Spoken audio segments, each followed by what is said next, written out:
2023년도 두 번째 한국 노자리위원회에서 주최하는 선교적 대화를 시작하도록 하겠습니다. 선교적 대화를 위해서 CGN 김태경 본부장님께서 기도해 주시겠습니다. 예, 기도하시겠습니다. 어제나 오늘이나 영원토록 변함없으신 하나님, 끊임없이 변해가는 시대의 상황 속에서 변치 않는 하나님 나라 복음을 온전히 전하기 위해 로잔 운동을 허락하시고 지금까지 이끌어 주심에 감사드립니다. 온 교회가 온전한 복음을 온 세계라는 로잔의 핵심 모토가 말에 있지 않고 실천 적용을 통해 하나님 나라 복음이 전파될 수 있도록 하나님께서 한국 교회를 들어 종의 영성으로 섬기게 해주심에 감사드립니다. 주님, 한국 로잔위원회 헌신을 통해 내년에 있을 로잔 제4차 대회를 한국에서 개최하게 하신 것에 하나님의 놀라운 경륜이 숨어 있을 줄 믿습니다. 한국 로잔 준비위원회가 계획하고 실행하는 모든 과정을 통해 민족, 언어, 문화, 세대를 초월하여 서로를 이해하고 배려하게 하시고 하나님의 뜻이 온전히 드러나도록 이끌어 주시옵소서.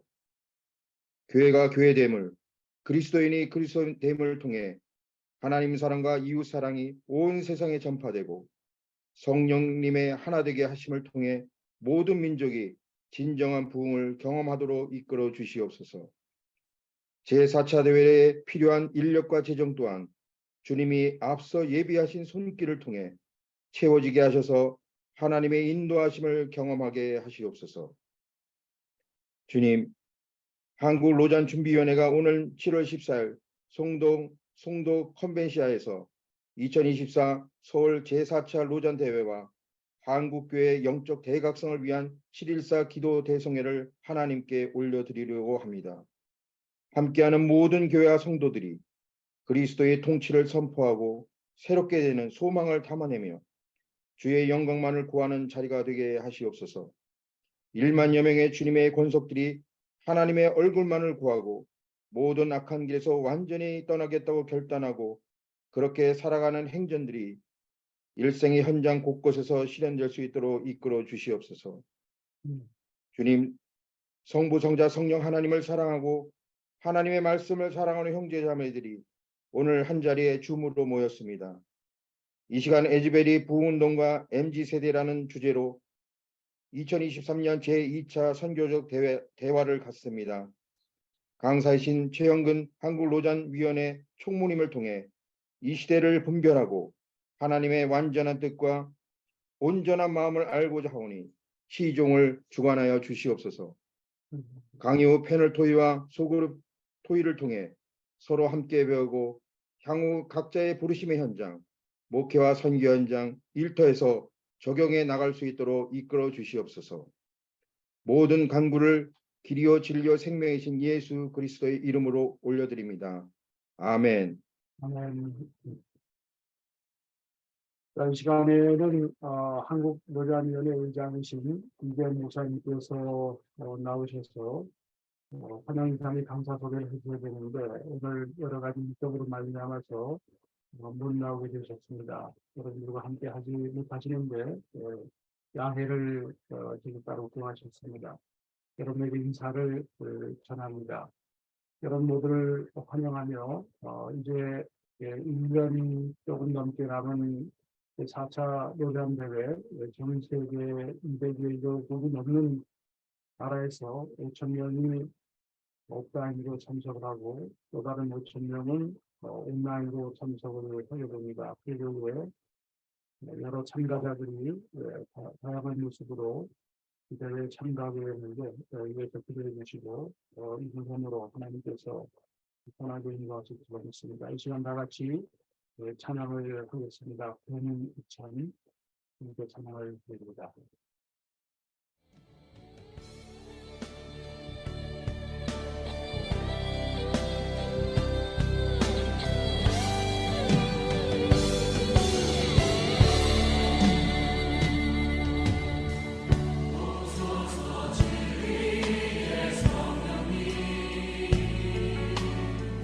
이 땅을 들며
아멘. 이 시간에는 페플 트리니티 신대원 노잔 동아리 김병희 선교사님 팀에서 복입니다. 케이타운 서약을 낭독해 주시겠습니다. 표시 타 종교인들 속에서 그리스도의 사랑을 실천하기. 오늘날 전례 없는 인구 이동이 일어나고 있습니다. 이주는 우리 시대의 중대한 세계적 현실입니다. 2억 명 정도의 인구가 자발적 또는 비자발적으로 모국을 떠나 살고 있는 것으로 추정됩니다. 여기서 디아스포라라는 말은 어떤 이유에서건 자신들의 출생지를 떠난 사람들을 가리킵니다. 그리스도인을 포함하여 다양한 종교적 배경을 지닌 수많은 사람이 디아스포라로 살고 있습니다. 일자리를 찾는 경제적 이주자들, 전쟁이나 자연재해로 인한 국내 이주민들, 난민과 망명자들, 인종청소의 희생자들, 종교적 폭력과 박해를 피해 도망친 사람들, 가뭄이나 홍수, 전쟁으로 인한 기근 피해자들, 도시로 이주한 빈농들이 모두 그러한 이들입니다. 5. 사랑은 흩어져 있는 사람들을 향해 나아갑니다.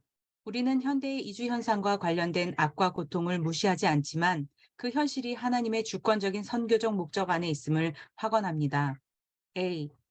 우리는 교회 및 선교 지도자들이 세계적인 이주 현실과 디아스포라 공동체가 제공하는 선교적 기회들을 인식하고 전략적인 계획을 수립하여 디아스포라 공동체 사역으로 부름받은 사람들을 집중적으로 훈련하고 자원을 제공함으로써 그 기회에 반응할 것을 권고합니다. B. 우리는 다양한 종교적 배경을 지닌 이주자 공동체와 국제 학생 및 학자들이 머무는 국가의 그리스도인들이 행위와 말로써 그리스도의 사랑을 반문화적으로 증거할 것을 권면합니다. 그것은 이방인을 사랑하고 외국인의 처지를 변호하며 갇힌 자를 돌아보고 환대를 실천하고 우정을 나누고 그들을 우리의 가정으로 초청하고 돕고 섬기라는 성경의 풍부한 명령들에 순종함으로써 이루어집니다. C. 우리는 디아스포라 공동체에 속한 그리스도인들에게 비록 자신들이 선택하지 않은 환경이라 할지라도 그 안에서 하나님의 손길을 분별하라고 권면합니다. 그리고 그들이 머물고 있는 사회 공동체 안에서 그리스도를 증거하도록 하나님이 주시는 기회를 선용하며 그 공동체의 복지를 추구하라고 권면합니다. 만일 그 나라에 이미 기독교 교회들이 존재한다면 이주민 교회와 토착 교회가 서로 경청하고 배우며 그 나라의 모든 영역에 복음으로 영향을 끼치는 사역을 협력하여 전개할 것을 촉구합니다. 6. 사랑은 모든 사람의 종교적 자유를 위해 일합니다. 인권을 지지하기 위해 종교의 자유를 옹호하는 것은 박해에 직면하여 십자가의 길을 따르는 것과 모순되지 않습니다. 그리스도를 위하여 개인적으로 기꺼이 자신의 인권 침해와 상실을 받아들이는 것과 인권이 짓밟힌 상황에서도 목소리를 낼 수 없는 사람들을 옹호하며 발언하는 것 사이에는 결코 당착이 없습니다. 또한 우리는 타 종교인들의 권리를 옹호하는 것과 그들의 신앙이 옳다고 인정하는 것은 서로 다른 것임을 알아야 합니다. 우리는 타 종교를 진리로 받아들이지 않더라도 타 종교인들의 신앙과 실천의 자유를 옹호할 수 있습니다. A. 모든 사람의 종교적 자유라는 목표를 위해 노력해야 합니다. 이것은 우리로 하여금 박해를 받고 있는 그리스도인들과 타 종교인들을 대신하여 정부를 향해 발언하도록 요구합니다. B. 선한 시민이 되라는 성경적 가르침에 전심으로 순종해야 합니다. 우리가 사는 나라의 복지를 추구하고 권위를 가진 자들을 존중하고 그들을 위해 기도하며 세금을 내며 선을 행하고 평화롭고 평온한 삶을 추구해야 합니다. 그리스도인은 국가가 하나님이 금하신 것을 명령하지 않고 하나님이 명령하신 것을 금하지 않는다면 국가에 복종하도록 부름받았습니다. 국가가 우리에게 국가에 대한 충성과 하나님에 대한 더 큰 충성 가운데 하나를 택하라고 강요한다면 우리는 이미 주님이신 예수 그리스도께서 예라고 말했으므로 국가에 대해서는 아니요라고 말해야 합니다.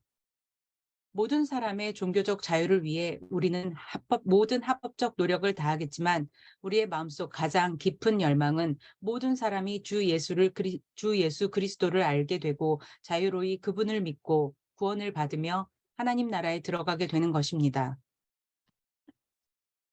예, 감사합니다. 귀한 양독에 감사를 드리며 이 시간에 광고 말씀을 드립니다.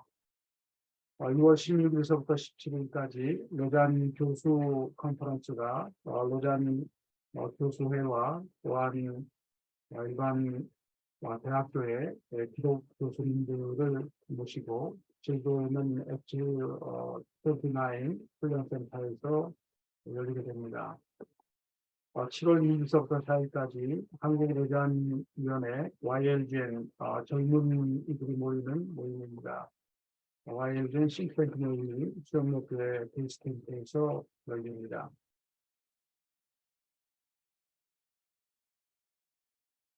그리고 중요한 광고입니다. 4차 로잔대회를 앞두고 7월 14일 11사 기도 대성회가 성도 컨벤시아에서 열리는데, 성도 컨벤시아는 내년에 저희가 4차 로잔대회를 여는 그 장소입니다. 그 장소에서 100개 정도의 전국 단위의 국정기도회들이 참여하는 그러한 대회가 열리는데, 이재영 목사님, 이부선 목사님, 주승규 목사님, 이인호 목사님이 이 대회의 강사로 선임되시게 됩니다. 4차 로잔 대회의 컨그레스 주제가 교회요 그리스도의 통치를 선포하자, Let the Church Declare His Reign이라고 하는 그러한 주제가 정해졌습니다. 이 주제를 놓고 온 열방 가운데 그리스도의 통치가 이루어지도록 함께 중보하며 기도하는 시간을 갖습니다. 이대영 성사님께서 11사 기도 대성에 대해서 말씀해 주시겠습니다. 영상을 먼저 보시고 설명을 잠깐 드리겠습니다. 세계 복음주의 운동의 흐름 속에서 한국교회의 역할을 해야 될 때가 왔는데, 복음이 요구하는 참회의 모습을 한국교회가 앞장서서 한다면 엄청난 충격이 줄 수 있을 것이다. 7.14 기도 성회를 통해서 엄청나고 놀라운 기도 사역을 시작하려고 합니다. 5,000명이 넘는 기독교 지도자들이 참석하게 됩니다. 이 일은 반드시 강력한 중보기도가 필요합니다. 세계 교회 안에 좋은 모습으로 가기 위해서는 저는 겸손한 마음, 또 협력할 수 있는 마음이 필요하다고 생각하는데, 그래서 그리스도의 몸이 되어서 세계선교회 과업을 잘 감당했으면 좋겠습니다. 2024년 9월 로잔 대회 50주년 대회는 전 세계 5,000명의 지도자들이 한국에 모여 금세기 세계 선교의 방향과 전략을 논의하는 아주 뜻깊은 자리입니다. 이에 7월 14일 오후 2시부터 저녁까지 한국교회가 연합하여 기도하고자 합니다. 또 이날을 시작으로 한국교회 연합 기도 운동을 출범하고자 합니다. 뜻깊은 자리에 여러분을 초청합니다.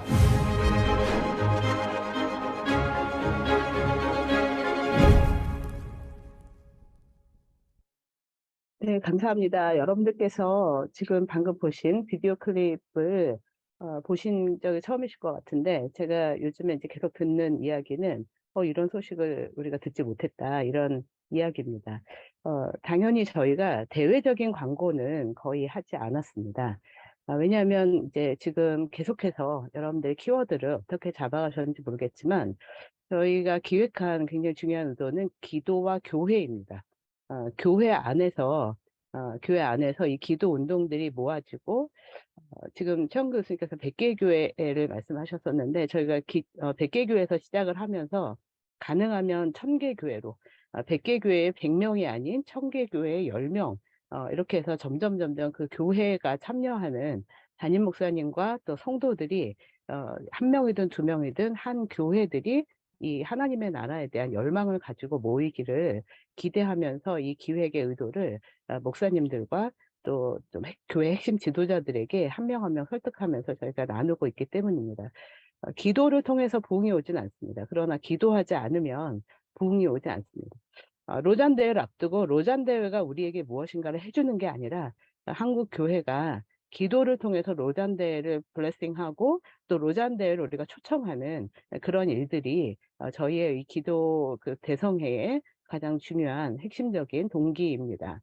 하나님께서 우리의 어떤 이벤트나 타협을 통해서 일하시는 것이 아니라, 우리가 진정으로 우리의 죄를 자복하고 또 하나님께서 이루실 세계 복음화에 대한 우리를 초청하신 그 일에 우리가 순종하겠다고는 결단, 이것이 한국교회가 로잔 대회를 섬기는 것에 대해서 우리가 대회를 잘 섬기기 위해서 방법론적인 그러한 기도를 요청하는 것이 아니라, 정말 우리가 부족하지만 섬기기에 한없이 마땅하지 않지만 하나님께서 하나님의 역사를 섬기도록 우리를 부르셨습니다. 우리가 순종하겠습니다. 한국교회 성도들이 잘 모를 겁니다. 로잔대회가 뭔지, 혹은 로잔대회가 도대체 어떻게 진행되는지, 내가 거기에 참여할 수 있는지 여부에 대한 그런 계산이나 또 기대나 자신과의 이해관계가 아니라 하나님께서 행하시는 일들에 대한 이 한국교회의 일원으로서 우리가 정말 하나님의 이름을 구합니다. 이런 그 시간들이 되기를 기대하고, 여기 계신 여러분들께서 해외에 계신 분들도 계실 텐데요.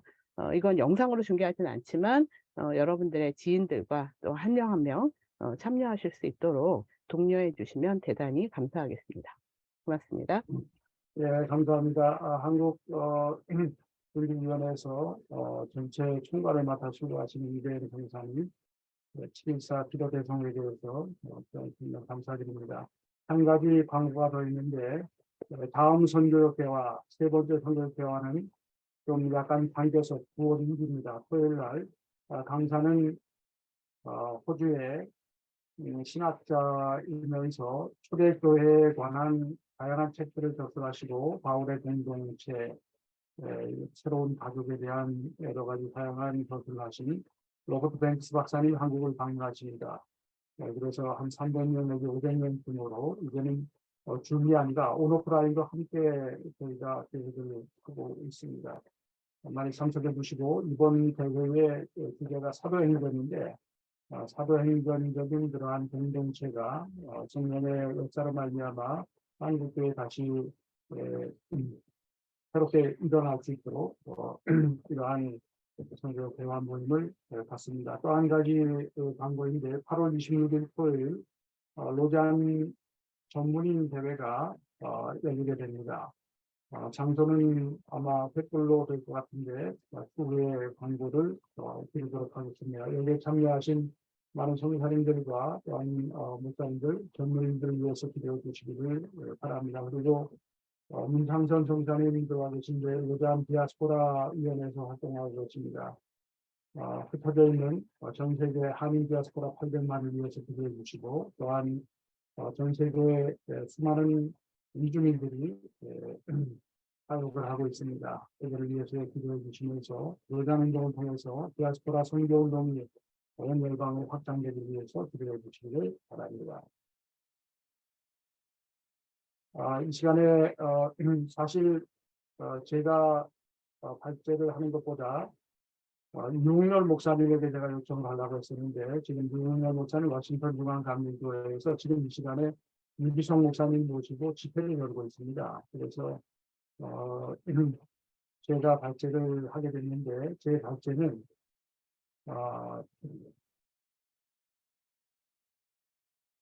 지난 5월 17일 날 한국신례신학대학교 70주년 대교기념 학술대회에서 저에게 부탁을 해서 짧은 시간에 애기들이 대학교 군운동에 관해서 논문을 썼습니다. 아주 지금도 계속 보완해 나가야 되는 그러한 논문인데, 애기들이 대학교에 군운동에 관해서 논문을 썼기 때문에 그것에 대해서 여러분들과 함께 짧은 시간이 한 30, 40분 정도 나누려고 합니다. 3년이 넘는 기간에 코로나 팬데믹이 종식되면서 미국 사회뿐만 아니라 전 세계 기독교에 많은 어려움이 있었고, 또한 사회문화적인 침체 현상이 있었습니다. 또한 불도덕화 현상과 아노미 현상이 깊어지면서 2023년 2월 8일 수요일 오전 미국 켄터키주의 작은 도시 일모에 있는 에지베리 대학교 퓨즈 강당에서 돈과 영적 각성의 불꽃이 일어났습니다. 여기에 대해서 제가 7년 동안 에지베리에서 학위 과정을 하느라고 일모에 머물렀던 것이 90년대 초반에서 후반까지 했습니다. 그 분위기를 아직까지 감지하고 있고, 일모라고 하는 작은 도시의 영적인 분위기뿐만 아니라 성교적인 분위기, 그러한 분위기, 그러한 것들을 하나님께서 나름대로 활용을 하셨고, 지난 1890년도에 에즈베리 대학교가 설립된 이래로 이번 부흥까지 9번의 부흥운동이 일어났습니다. 그러한 부흥운동들을 살펴볼 때 특별히 1970년도 에즈베리 칼리지의 부흥운동은 사회문화적으로도 놀라운 영향을 끼쳤고 세계의 선교운동에 지대한 영향을 미쳤습니다. 제 글에도 들어가 있는 이야기지만 1905년도에 에즈베리 대학교 부흥운동에서는 전 세계적으로 유명한 이스템 존스 감리교 선교사이죠. 감리교 선교사가 인도로 갈 수 있는 그러한 영적인 교보를 확보한 중요한 부흥운동이 1905년도 에즈베리 칼리지의 부흥운동이었고 그분이 인도에 가서 세계 선교를 위한 중요한 발자취를 남겼다는 것은 많은 사람들이 잘 알고 있을 것입니다. 제가 이 논문을 쓰면서 에즈베리 대학교의 부흥운동을 학문적으로 학술적으로 분석을 해내는 그러한 작업보다도 있는 그대로 다양한 비디오 클립이라든가 많은 사람들의 이야기를 통해서 좀 종합을 해보고 그래도 분석이 필요하고 미래에 대한 예측이 필요하기 때문에 제가 앤토니 왈라스의 리바이탈라이제이션 모델, 재활성화 혹은 재활력화 모델을 사용을 했습니다. 그래서 그것을 가지고 몇 가지 스테이지를 통해서 에즈베리 부흥운동을 분석을 해보도록 하겠습니다. 먼저 말씀드린 대로 지난 2월 8일 세 번의 체플이 있는데 수요일 오전 체플입니다. 일상적으로 학생들이 체플을 들은 다음에 다 떠나는데 한 19명 정도의 학생들이 남아서 기도를 하는 가운데 이 부흥의 불꽃이 점화가 되었고 이때 말씀을 전한 사람은 제 빌리어 크립스 목사인데 로마서 12장을 가지고 사랑에 관한 설교를 하는 것은 여러분들이 아마 다 잘 알고 계실 겁니다. 이 사진들을 몇 개 모았습니다. 한 16일 정도의 기간 동안에 이루어진 사진들을 모았는데 주지 오디토리움의 전경이고 그리고 이 집회 전경이고 안에서 밖에서 이렇게 줄어서 5만 명 내지 한 7만 명 정도가 6천 명 되는 작은 도시 밀모 마을입니다. 작은 마을인데 에즈베리 유니버시티와 에즈베리 세미나리가 세미나리에서 일하시는 분들, 교직원들과 또한 학생들이 주류를 이루고 은퇴한 선교사님들, 은퇴 선교사팀이 거기에 있습니다.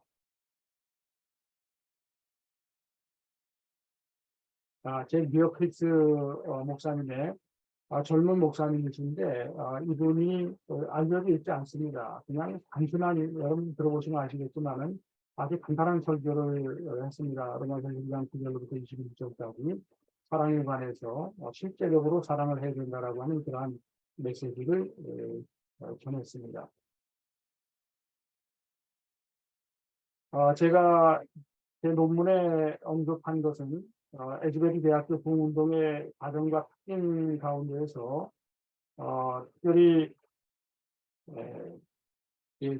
제니퍼 미스코프라고 하는 그 역사학자가 에즈베리 부흥운동의 특징을 4H로 기술했는데 첫 번째는 겸손, 휴밀리티, 급진적 겸손이라고 하는 그러한 표현을 썼는데 레디칼 휴밀리티라고 하는 표현을 많이 썼습니다.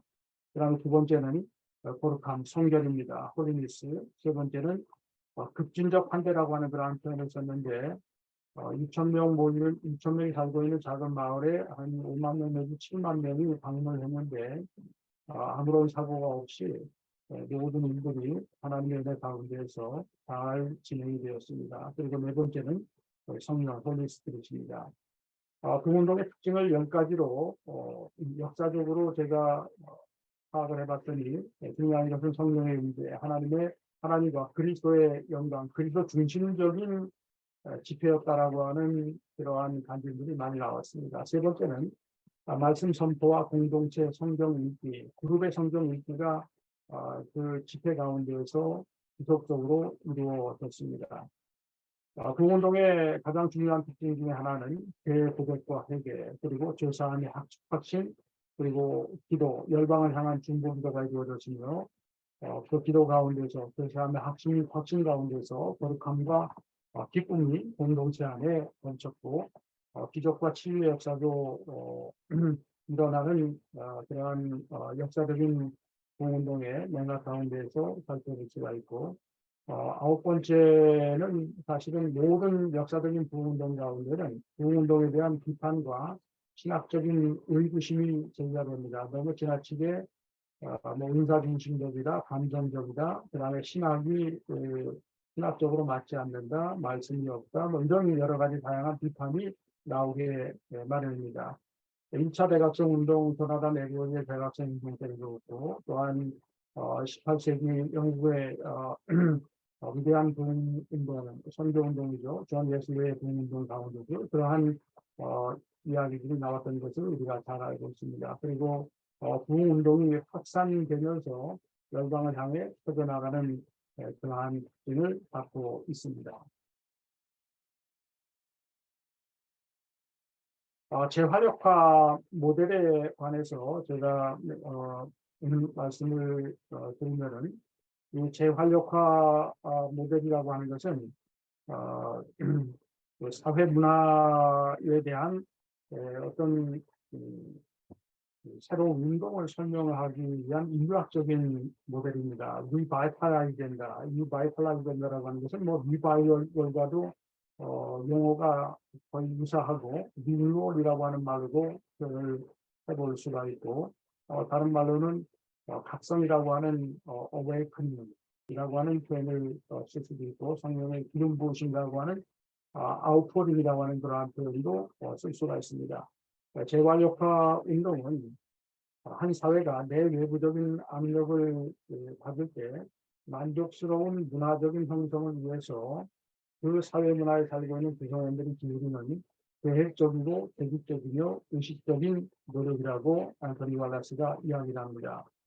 여기에서 사회 구조로서 문화에 대한 인식이 있어야 되고, 문화가 어떻게 변화되고 있는가, 부정적인가 아니면 긍정적인가, 아니면 문화가 무너지고 있는가, 사회 구조가 붕괴되고 있는가, 이런 것들에 대한 인식이 사회 구성원들 가운데 생기게 되는 것이죠. 그렇게 됨으로 말미암아서 기존 사회 구조에 대한 불만족이 나타나게 되며 구조의 변화를 위한 계속적인 노력이 제기가 되는 것입니다.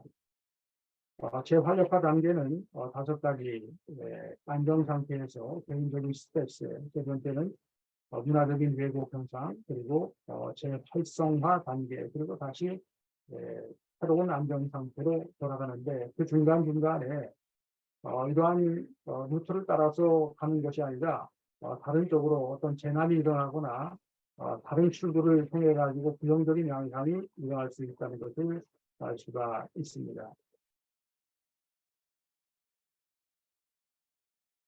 우리가 처치 리뉴얼이라고 하는 것, 혹은 뭐 리바이탈라이제이션이라고 하는 것에 대해서 제가 몇 가지 살펴보니까 교회의 이 재활성화, 재활력화라고 하는 것은 교회 성장이 아니라는 것입니다.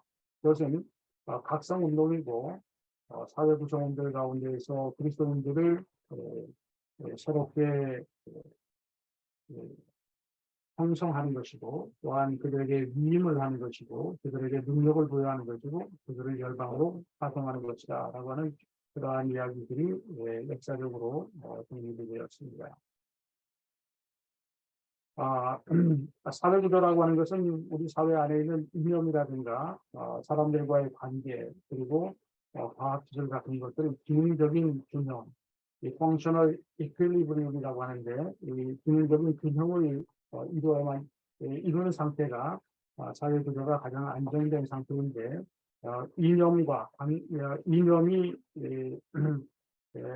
다양하게 부딪히게 되고 관계가 깨어지게 되며 과학기술의 영향으로 말미암아서 긍정적인 것뿐만 아니라 부정적인 양상들이 나타나게 될 때 여러 가지 많은 사회의 변화가 일어나게 됩니다. 그런데 기존의 사회 구조는 사람들은 변화를 거부하고 만족과 안정을 추구하는 성향을 갖고 있고, 그러한 것들을 가리켜서 되게 보수적이고 전통적인 성향이라고 볼 수가 있으며, 되게 외부의 영향에 저항하는 특징을 갖고 있습니다.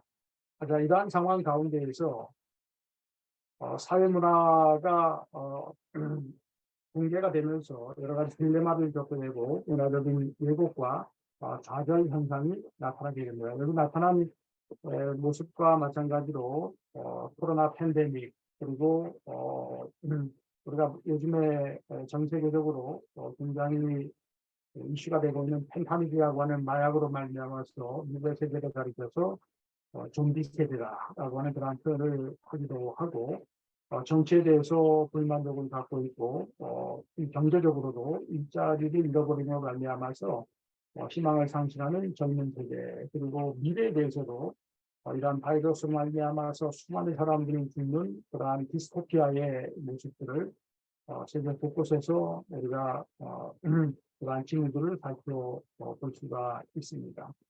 이러한 사회를 가리켜서 생태적 이민을 겪고 있는 사회이고 중독 사회, 마약과 포르노와 도박과 인터넷 게임이라든가 알코올 중독이라든가 총기 난사라든가 공동회라든가 낙태라든가 안락사 문제 여러 가지 사회문화적이고 윤리 도덕적인 그러한 문제에 있어가지고 문화적인 왜곡과 좌절을 겪고 있는 것이 지금 미국과 캐나다 등등 서구 사회인데 한국 사회도 이곳에서 벗어나지 않는다고 생각을 합니다.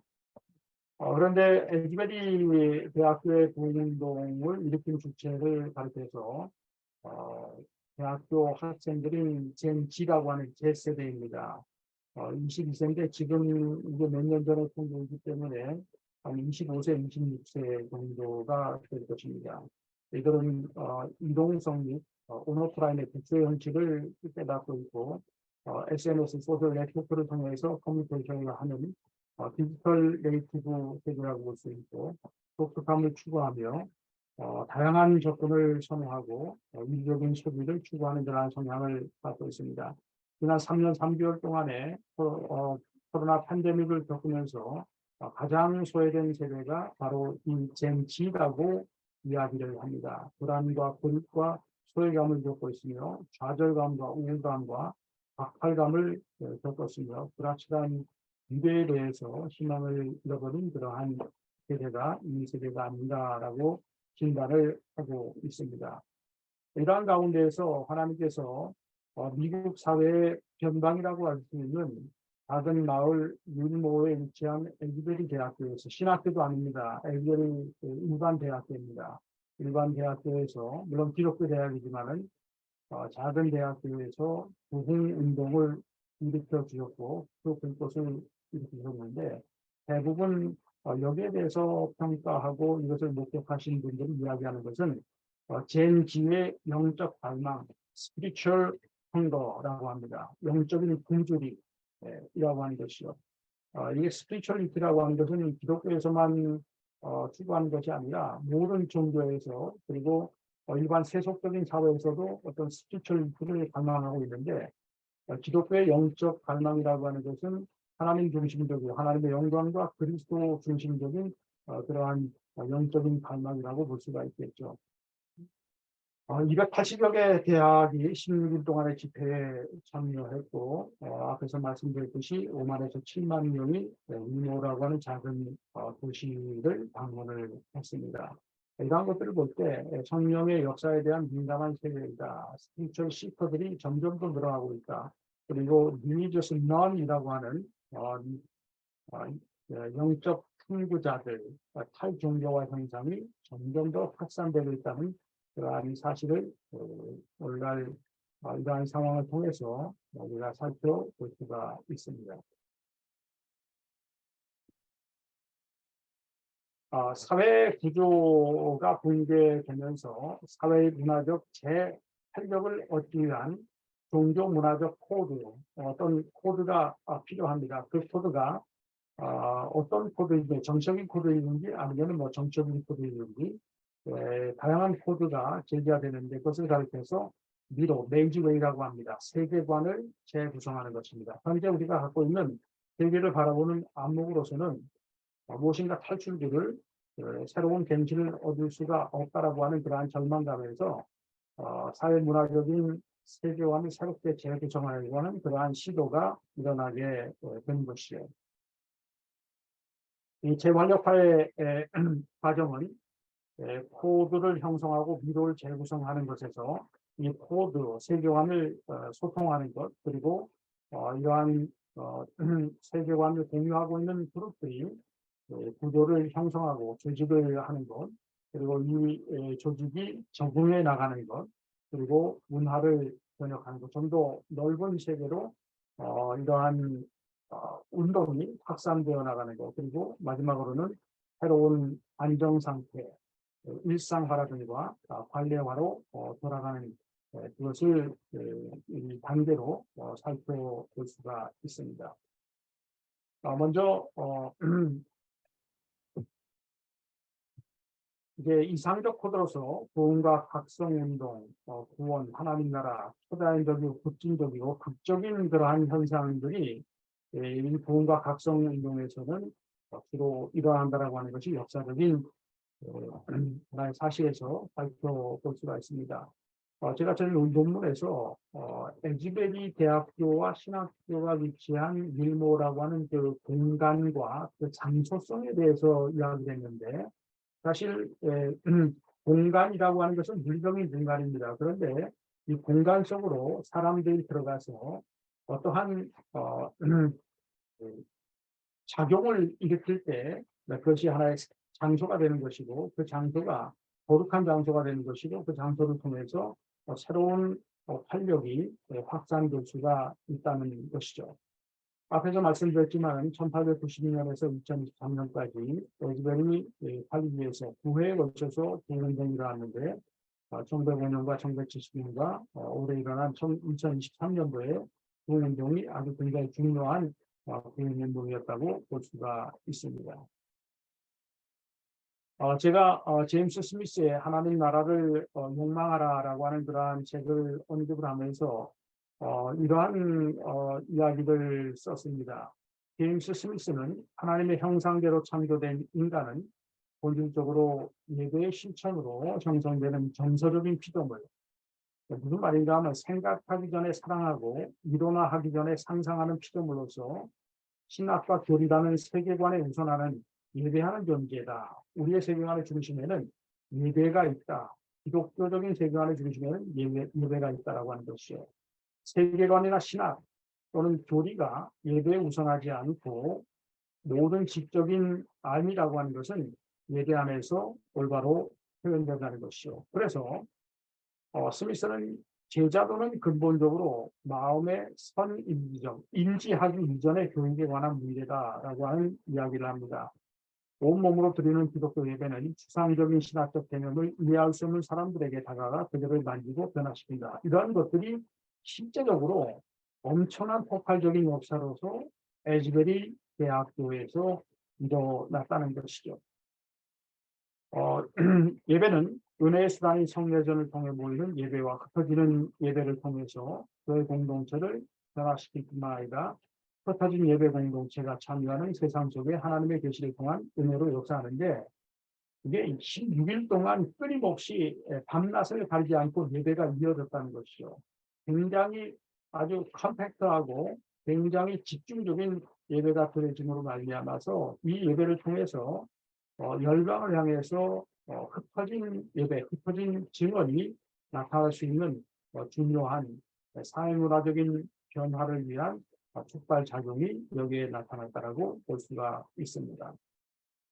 에즈베리 복음운동을 통해 참가자들, 이 젠지들은 세상으로 들어가서 다른 사람들의 삶에 관여하고 참여하기 전에 계시적이며 형성적인 성령의 특별한 임재를 경험한 부흥 집회를 통해서, 예배를 통해서 영적인 갈망과 굶주림이 해소가 되는 그러한 특별한 경험을 하게 되었다는 것이요.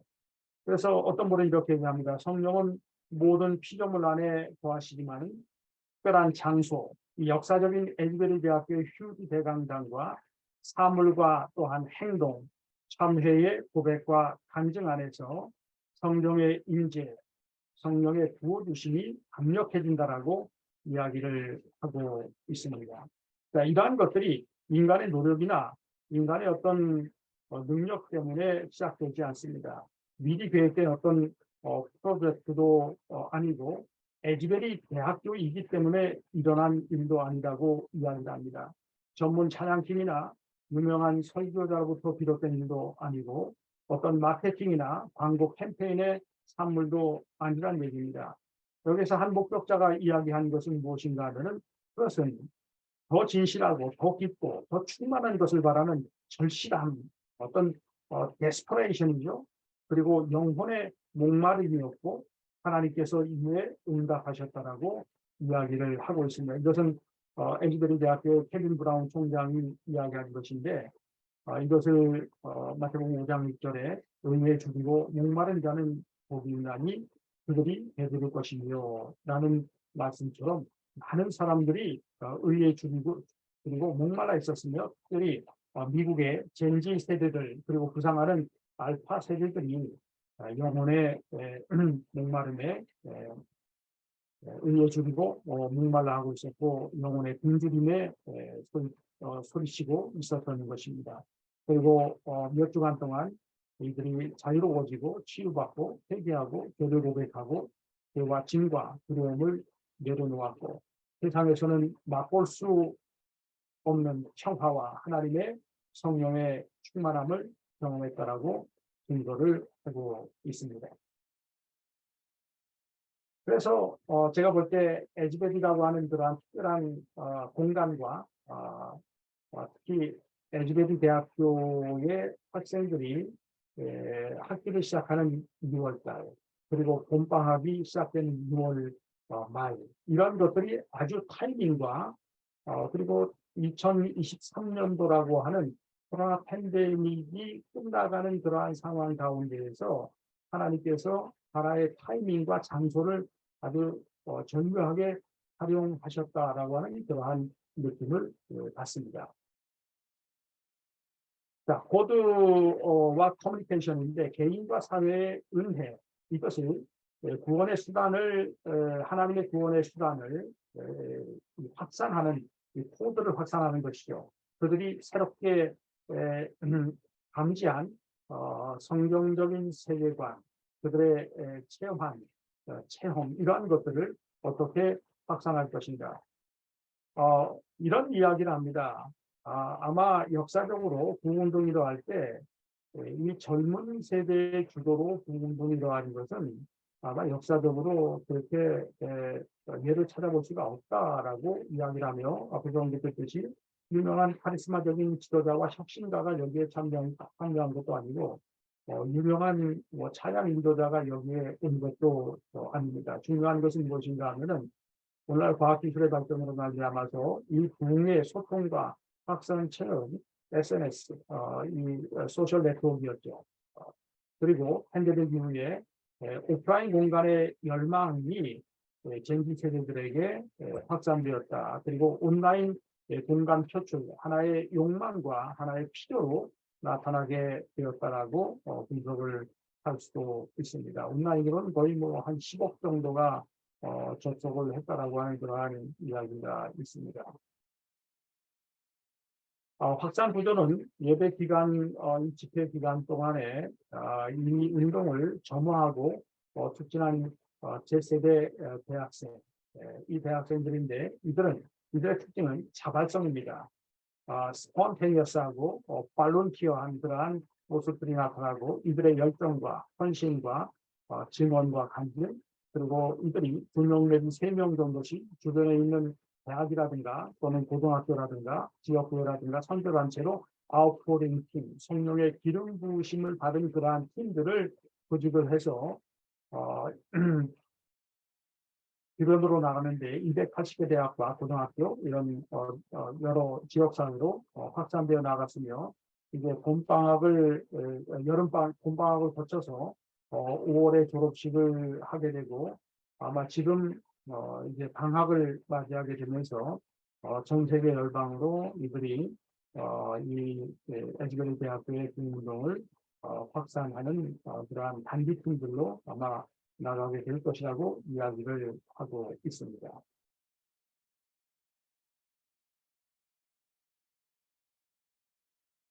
에즈베리 부흥운동에 대한 비판과 의구심과 반대가 많았습니다. 공송회자가 찬양팀에 들어와 있었다라고 하는 것과 또한 신학적으로 문제가 있다라고 하는 것과 너무 지나치게 감정적이다라고 하는 것과 자기 만족적이었다라고 하는 설교가 없었다라고 하는 그러한 이야기도 있는데 사실 에드베리 유니버시티 빌런노펜에 에드베리 세미나리가 있습니다. 지금 미국에서 가장 신학적으로 탄탄한 이 정체성을 유지하고 있는 복음주의 신학교들 가운데 하나가 에드베리 신학교인데 에드베리 신학교에는 총장이 티모티 테넷 총장 선교학 교수이시고 또한 신학으로 아주 유명한 교수님들도 계시고 많은 신학자들도 있고 이런 분들이 에드베리 부흥운동에 대한 내부자 참가자로서 엄청난 그 신학적인 파운데이션을 제기를 하고 있습니다. 그래서 제가 여기도 언급했지만은 티모티 테넨트, 크레이티노 교수, 랄산 키마 교수 이런 분들이 이 에드베리 부흥운동 또는 각성운동, 이 갱신운동에 대해서 다양한 의견들을 내놓으면서 이것은 하나님께서 역사하신 것이다라고 하는 그러한 이야기를 하고 있습니다. 특별히 고신대학교 교수님을 역임하신 분이 한 분이 이러한 이야기를 하더라고요. 에드베리 대학교에서 부흥운동이 일어난 것을 봤는데 아마 이러한 운동에 대한 정확한 판단은 에드베리 신학교의 좋은 신학교 교수들께서 아마 판단하실 것이라고 생각하며 굉장히 긍정적일 것이다라고 이야기를 하고 있는 것을 제가 살펴보았습니다. 제가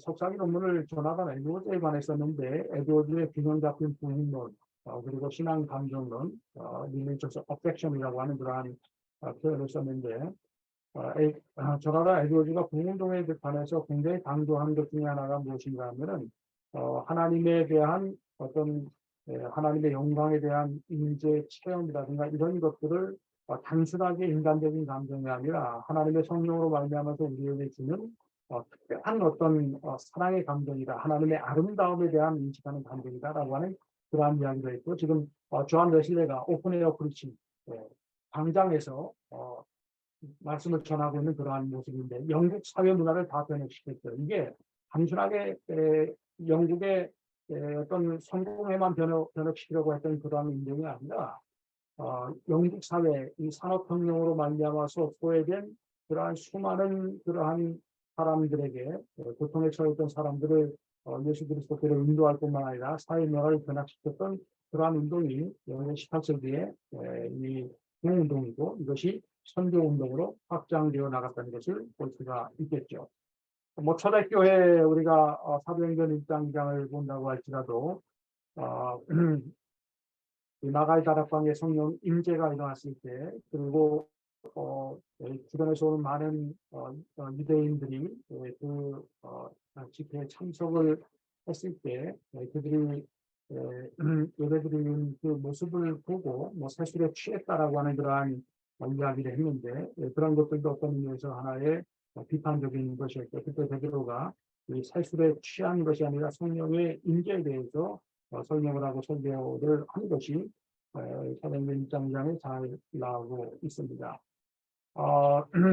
에드베리 부흥운동의 비판과 의심과 반대에 대해서 많은 분들이 이런 이야기를 합니다. 하나님의 영광과 그리스도 중심성 그리고 전적인 불복, 토탈 서렌더라고 하는데 1905년도에 영국에서 일어났던 웨일즈의 부흥운동도 24살 먹은 작은 아주 젊은 그러한 한 대학생의 젊은 목회자에 의해서 일어났던 기도에 의해서 일어났던 기도 운동이었죠. 그래서 거기에서 그 공동체에서 함께 기도할 때 나타난 현상을 가리켜서 전적인 불복이다, 토탈 서렌더라고 하는 그러한 표현을 썼다고 합니다. 에드베리 대학교의 부흥운동의 어떤 급진적인 전선이라든가 이러한 것들이 성령의 열매로 점차적으로 나타나고 있는 것은 굉장히 긍정적인 현상이라고 볼 수가 있습니다. 자, 에드베리 부흥운동의 변혁적인 특성은 제 세대의 신앙과 학문의 통합과 삶의 방식 이걸 가리켜서 페이스 인테그레이션이다. 우리가 기독교 대학에서 배운 것들을 일터에서 대학을 나와서 일상적인 삶의 영역 가운데에서 일터에서 어떻게 적용할 것인가. 이러한 것들이 젊은 세대의 영적 민감성과 어떤 집단 지성의 통합적인 현상으로 나타나고 이러한 것들 회심의 사건들을 통해서 헌신하고 충성하고 제자로 부름받는 그러한 일들이 지속적으로 변혁적인 하나의 문화 변혁으로서 나타나고 있다고 볼 수 있습니다. 그래서 이러한 것들이 갱신운동으로 연결되는데 제가 제 논문의 마지막 부분에서 하워드 스나이더 박사의 이 갱신에 대해서 이야기를 했는데 이 갱신이라고 하는 것은 개인적인 갱신이 있습니다. 회심이죠. 회개죠. 두 번째는 공동체의 갱신입니다. 이 공동체가 작은 공동체들이 하나가 되어서 이 갱신을 더욱더 이 제자도로 연결하는 그러한 작업, 친교하면서 네트워킹하면서 연결하는 작업을 하고 세 번째는 이들의 개념적인 신학적인 갱신이 이루어지며 네 번째는 교회를 변화시키는 교회의 구조와 교회의 예배가 변화되며 나아가서는 열방 변화되는 선교적인 갱신 다섯 가지 차원의 갱신 운동에 대해서 제가 언급을 했습니다. 이러한 에듀베리 대학교의 부흥운동을 볼 때 이러한 다섯 가지 차원의 갱신 운동, 부흥운동이라고 하지만 신학자들은 어웨이크닝이라고 얘기하며 각성운동이라고 얘기하며 또는 갱신운동이라고 이야기를 하는 이유가 바로 여기에 있습니다. 단순한 부흥이라기보다도 부흥은 항상 각성으로 이루어지며 이 각성은 교회의 갱신으로 이루어지게 된다는 것이죠. 자, 이제 에듀베리 부흥운동의 방향과 지속성은 어떨 것인가 여기에 대해서 많은 분들이 시간이 마련일 것이다. 에듀베리 대학교의 정장인 케빈 브라운 총장과 에듀베리 신학교의 정장인 티모티 페넷 총장도 우리는 잘 모른다. 성령이 어디서부터 어디로 가는지 우리가 알 수가 있다. 알 수가 없다라고 하는 그러한 예수님의 말씀처럼 시간이 마련일 것이다. 그리고 우리는 하나님의 말씀에 순종하여 하나님의 영의 흐름에 민감하게 반응하는 것이 필요하다라고 이야기를 합니다. 그런데 그 과정과 결과 분석을 통해 문화적인 코드와 기독교적이고 성경적인 그 코드와 세계관을 발견할 필요가 있다는 것이요. 그리고 그것을 교회의 삶에 적용하는 그러한 과제가 우리에게 남아 있습니다.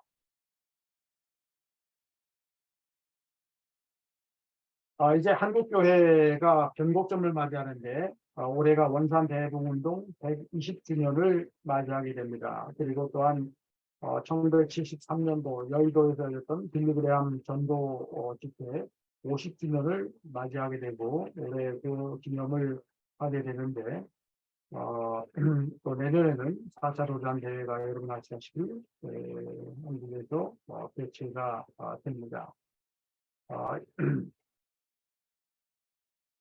이 모든 것들을 볼 때 한국 교회의 교훈을 주는 것은 무엇인가 하면은 하나님의 성령의 주권적인 역사가 바로 에듀베리 대학교에서 운영한 그 역사이며 그것은 그리스도 중심적이었고 주변부에서다 세대적으로 주변부, 지역으로도 주변부, 문화적으로도 주변부 이러한 주변부에서 일어난 운동이었고 이것은 성경적으로 역사적으로도 타당한 사실이라고 볼 수가 있습니다. 이것은 기독운동이었고 참여운동이었으며 각성운동이었고 또는 성교운동이었으며 또한 갱신운동으로 나타나야만 된다는 것이죠.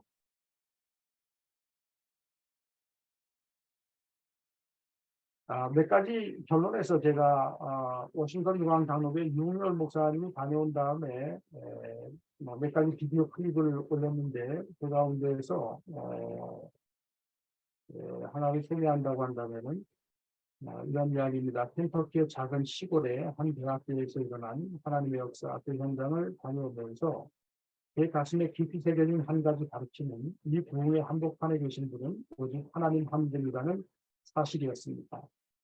겸손히 말씀을 전한 사람, 오랜 세월 눈물겨운 기도로 하늘을 울린 사람, 세계의 무릎을 꿇고 강단 앞으로 나아간 젊은이들, 모든 분을 통해 하나님이 행하신 하나님의 역사라는 사실입니다. 또한 케빈 브라운 총장의 이야기에 한국교회가 귀를 기울일 필요가 있는데 이렇게 이야기합니다. 집회 기간 내내 분위기는 따뜻하고 부드러웠습니다.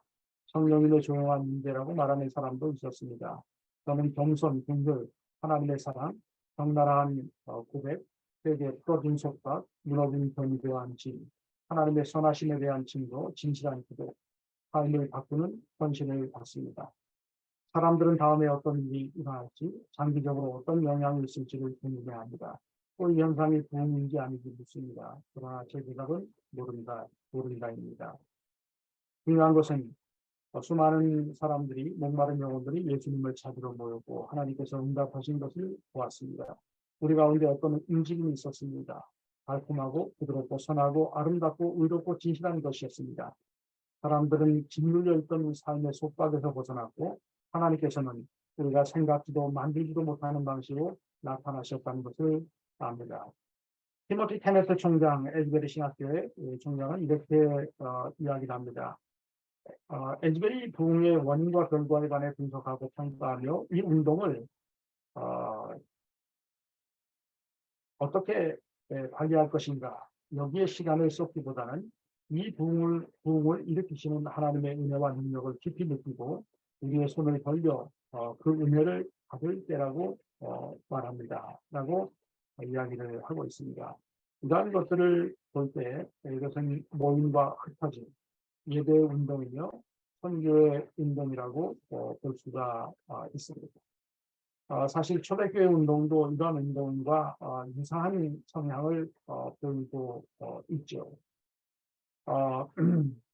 마지막으로 제가 결론적으로 이런 이야기를 했습니다. 결론적으로 문화 변화에 대한 인류학적, 사회학적 연구들을 종교 변화에 적용하고자 하는 그러한 접근은 기독교 역사에 나타난 다양한 부운동이나 각성운동 또는 갱신운동에 대한 심층적 분석을 위한 중요한 작업이라고 볼 수가 있습니다. 따라서 1970년뿐만 아니라 2023년 에즈베리 대학교에서 하는 부운동은 미국 기독교의 갱신뿐 아니라 세계 선교의 동력을 회복하는 중요한 계기가 될 것이라고 예측할 수가 있습니다. 에즈베리 부운동이 초래하는 문화 변화는 결국 하나님의 선교를 위한 중요한 변곡점을 가져올 것이라는 기대를 품고 교회 외적으로는 세속 문화의 범람과 교회 내적으로는 정체성의 위기와 깊은 침체에 빠진 한국교회에 주는 중요한 부분이라고 볼 수가 있습니다. 또한 복음주의 선교운동을 주도하는 로잔운동 50주년을 맞이하여 내년에 한국에서 열리는 4차 로잔대회는 한국교회가 영적 각성과 부흥을 통해 교회의 본질과 사역과 구조의 변화뿐 아니라 세속화가 초래하는 상대주의와 자본주의 사회에 거룩한 영향력을 회복하는 실마리를 제공할 수 있을 것이라고 봅니다. 교회와 사회문화의 변화는 삼일체 하나님께서 행하시는 일입니다. 하나님의 성령의 바람은 어디서 와서 어디로 가는지 알지 못합니다. 한국교회의 변화와 갱신은 삼일체 하나님의 살림, 아주 오이코노미아입니다. 하나님의 살림이라는 원리를 교회의 삶에 반영하고 겸손하고 정직하고 단순하게 우리 주님처럼 주님의 마음을 품고 하나님 앞에 회심의 자리로 나아가는 것에 달렸습니다. 그런 의미에서 로잔 운동은 신학 운동과 동시에 선교 운동이며 더 나아가서 참회하고 고백하는 운동이다. 그래서 7.14 우리가 기도 모임이라고 하는 것은 우리가 기도하면서 4차 로잔 대회를 준비하고자 하는 그러한 취지와 아주 일치한다고 볼 수 있으며 하나님의 성령의 역사에 의지하고 이러한 것들을 집행하는 로잔의 신학과 로잔의 어떤 굉장히 중요한 근거가 되는 로잔 언약과 마닐라 선언문과 교타운 서약과 이러한 모든 것들이 성경적으로, 선교적으로, 신학적으로 그리고 영적으로, 성체적으로 하나가 되는 그러한 대회가 되리라고 확신을 합니다. 이번 여름에 제가 에즈베리 신학교와 에즈베리 대학교를 7월 초중순에 방문하게 되면서 방문을 할 계획을 갖고 있는데 티모티 케네트 총장님과 케빈 브라운 총장님 두 분을 만나서 이 이야기를 좀 더 나누고 4차 로잔 대회에 대해서 말씀을 드릴 의정입니다. 제 강의는 여기서 마치고 우리 세 분의 패널 토의 참여자들, 이분들 젠 G라고도 볼 수가 있고 MZ 세대라고 볼 수가 있습니다. 세 분을 모시고 함께 토론을 하도록 하겠습니다. 여러분들 함께 참여해 주시고 우리가 나누는 이야기들, 제가 기성세대입니다. 기성세대 중에서 60이 넘었기 때문에 이제는 뭐 나이는 이분들의 이제 부모권인데요. 이분들의 이야기에 귀를 좀 기울이도록 그렇게 하겠습니다. 먼저 유재석 형제님, 광주과학기술원 박사과정이 있고 우리 로잔 YLGN 속해 있으며 이회원 전무사님, 한동대에서 공부하시고 장신대 신대원 3학년 재학 중에 있습니다. 이제 사역을 위해서 아주 열심히 준비하고 있습니다. 우리 정광일 선교사님, 미국 연합감리교회 세계선교부에 속해 있으며 전 학생대 노잔 동아리에서 활동을 하셨습니다. 세 분을 모시고 함께 이야기를 나누도록 하겠습니다. 자, 먼저 제가 질문하고 여러분들 사이롭게 이야기를 해주시면 될 것 같아요. 한 30분 정도 이야기를 나누도록 하겠습니다. 네. 패널 토의 질문 여러분 보이시죠? 한국교회 부흥과 성장을 체험하지 못한 세대. 지금 우리 밀레니얼과 젠지들은 한국교회가 1980년대, 90년대에 성장하는 그러한 모습을 보지 못했다고 봅니다.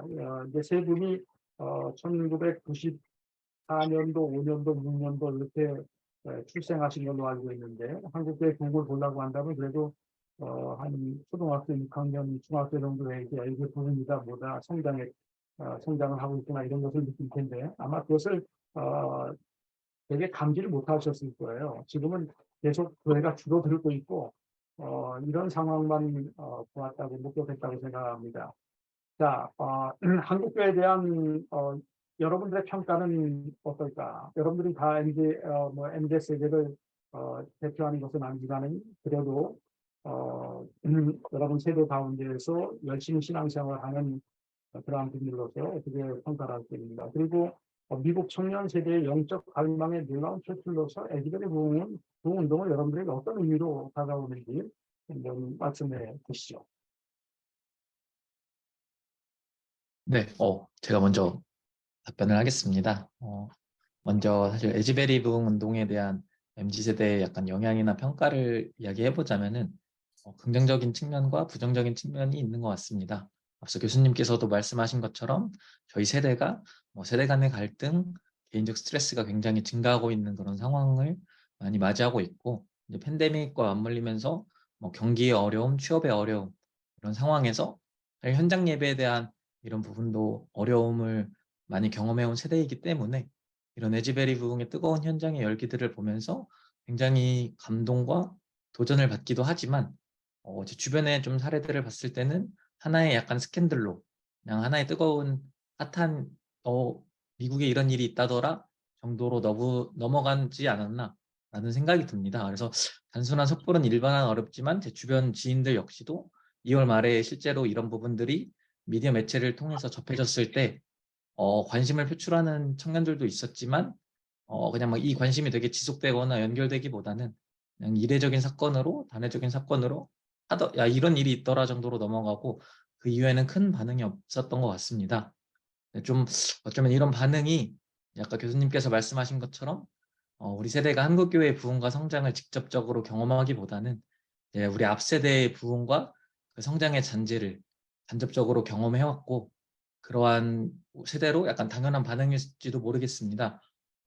하나님께서 특별히 좀 허락하셨던 한국교회의 큰 은혜를 통해서 굉장히 놀라운 부흥과 성장을 저희 앞세대 혹은 그 앞세대에서 있었지만 저희 세대가 그것을 직접적으로 경험하기보다는 저희 부모 세대 혹은 그 윗세대가 경험했기 때문에 아까 말씀하신 것처럼 실제로 2000년대 초중반에도 아까 저희가 불렀던 부흥 2000이라든가 아니면은 이제 평양 대부흥 100주년을 맞이해서 막 그런 열기들, 뜨거운 열기들이 한국교회에 이어져 왔었고, 그런 뭐 예배에 대한, 부흥에 대한 열정을 저희도 경험을 하긴 했지만, 말씀하신 것처럼 그 당시엔 제가 초등학생이었고, 저희가 그런 저희 세대가, 물론 하나님의 일하심이 뭐 연령과 나이를 넘어서도 일하시지만 그 좀 부흥과 성장을 지속적으로 경험해 오기에는 좀 아쉬움이 없지 않나라는 생각이 들고, 아까 저도 이제 한동대학교라고 하는 기독교 대학을 나왔는데 제가 이제 14학번인데 저희 세대 때 청년 때 그 이후부터 제가 재학 기간에도 그 계속 갈수록 그 어떤 하나님에 대한 열정이나 이런 부분들이 조금 수그러드는 느낌, 학교 안에 좀 그런 부분들을 많이 느꼈고요. 그러니까 이런 상황에서 저희가 성장하다 보니까 그런 부분들이 조금 어렵고, 한편으로는 조금 죄송한 말씀일 수는 있지만 사실 MZ세대가 겪은 한국교회 성장의 잔재는 긍정적인 측면보다는 아무래도 한국교회가 좀 급격한 성장을 이루다 보니까 그 이면에 있는 안타까운 현실들을 좀 많이 보고 자란 세대지 않나라는 생각이 듭니다. 급격하고 효율적인 성장에 초점을 맞춘 교회의 확장은 어쩌면 비효율적일 정도로 정말 답답하고 느리지만 제자를 꾸준히 양성하셨던 그리스도의 방법과는 약간의 거리가 있었고, 그 거리가 있었던 어떤 그런 교회 성장에 초점을 맞춘 결과, 교회에는 다니지만 여전히 하나님과 재물을 겸하여 섬기는 맘모니즘과 콤라이스처럼 어떤 신플라톤주의의 이원론의 영향을 받아서 우리의 일상과 교회에서의 우리의 삶이 굉장히 이원화된, 통섭화되지 않은 그런 우리의 삶, 그런 교인들의 삶을 많이 보고 자라온 MZ 세대들에게 어쩌면은 그들의 삶은 예수님의 삶과 가르침에서 오는 매력을 느끼기에 충분하지 않았고, 그 결과 아까 말씀드린 것처럼 많은 청년 세대들이 교회를 떠나가기도 하고 교회에 대한 많은 무관심들을 가지고 있지 않나라는 생각이 듭니다. 실제로 저희 주위에 많은 청년들을 만나서 대화를 하다 보면은 교회에 대한 그들의 관심은 최근 이제 코로나를 겪으면서 대두가 되었던 신천지라든가 아니면은 이제 OTT를 통해서 최근 또 화두가 되었던 JMS, 이런 어떤 저희가 좀 안 좋게 보는 이런 단체들에 비해 관심이 좀 적기도 하고, 오히려 그들의 관심은 이런 신천지나 JMS에 더 있기도 하고, 교회에 대한 관심도 뭐 그리스도에 대한 부분, 우리의 삶에 대한 부분보다도 어떤 뭐 교회의 뭐 부가적인 부분에 좀 많이 초점을 있는 걸 보면서 감히 제가 한국 교회에 대한 MZ 세대들의 평가를 하자면은 긍정이나 부정보다도 좀 무관심에 가깝지 않나라는 생각이 들지만, 또 한편으로는 그들이 가지고 있는 이 무관심은 어떤 제도화된 이 교회에 한정되어 있지, 그렇다고 해서 이들이 이런 시대적인 어려움을 겪고 있는데 그들이 가지고 있는 어떤 영적인 초월자, 좀 나아가서 그리스도의 사랑에 대한 근원적인 목마름과 갈증은 그 어느 때보다 심하지 않나, 이런 생각이 들고 있습니다.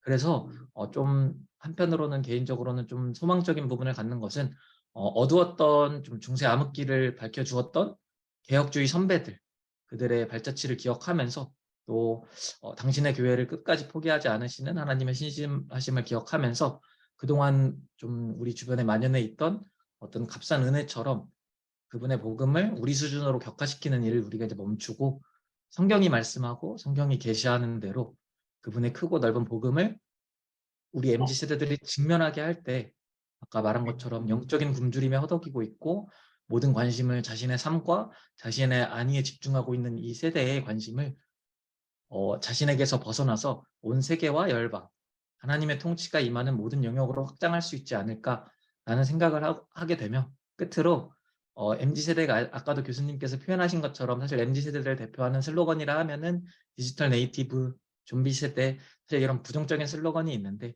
저희 이제 로잔운동의 정신처럼 온전한 교회가 온전한 복음을 온 세계에 전하자라는 이 슬로건이 MZ세대를 좀 대표할 수 있는 이러한 좀 기회가 될 수 있지 않을까라는 좀 기대를 가지면서 저는 1번에 대한 답변을 마무리하도록 하겠습니다. 예, 답변이라기보다도 우리에게 기성세대에게 한국교회에게 아주 굉장히 큰 도전을 주는 것 같습니다. 많은 한국교회 대표적인 목사님들 앞에서 이런 얘기를 좀 했으면 좋겠다라고 하는 생각이 들기도 하네요. 예. 우리 다른 두 분은 여기에 대해서 에즈베리 부분이 어떤 영적 갈망의 표출인데 왜 미국의 GNG들이 그렇게 반응을 했을까라고 하는 그러한 부분에 대해서도 두 분께서도 간단하게 우리 유재석 형제가 이야기한 것에 대해서 간단하게 자기 의견을 이야기해 주시기 바랍니다.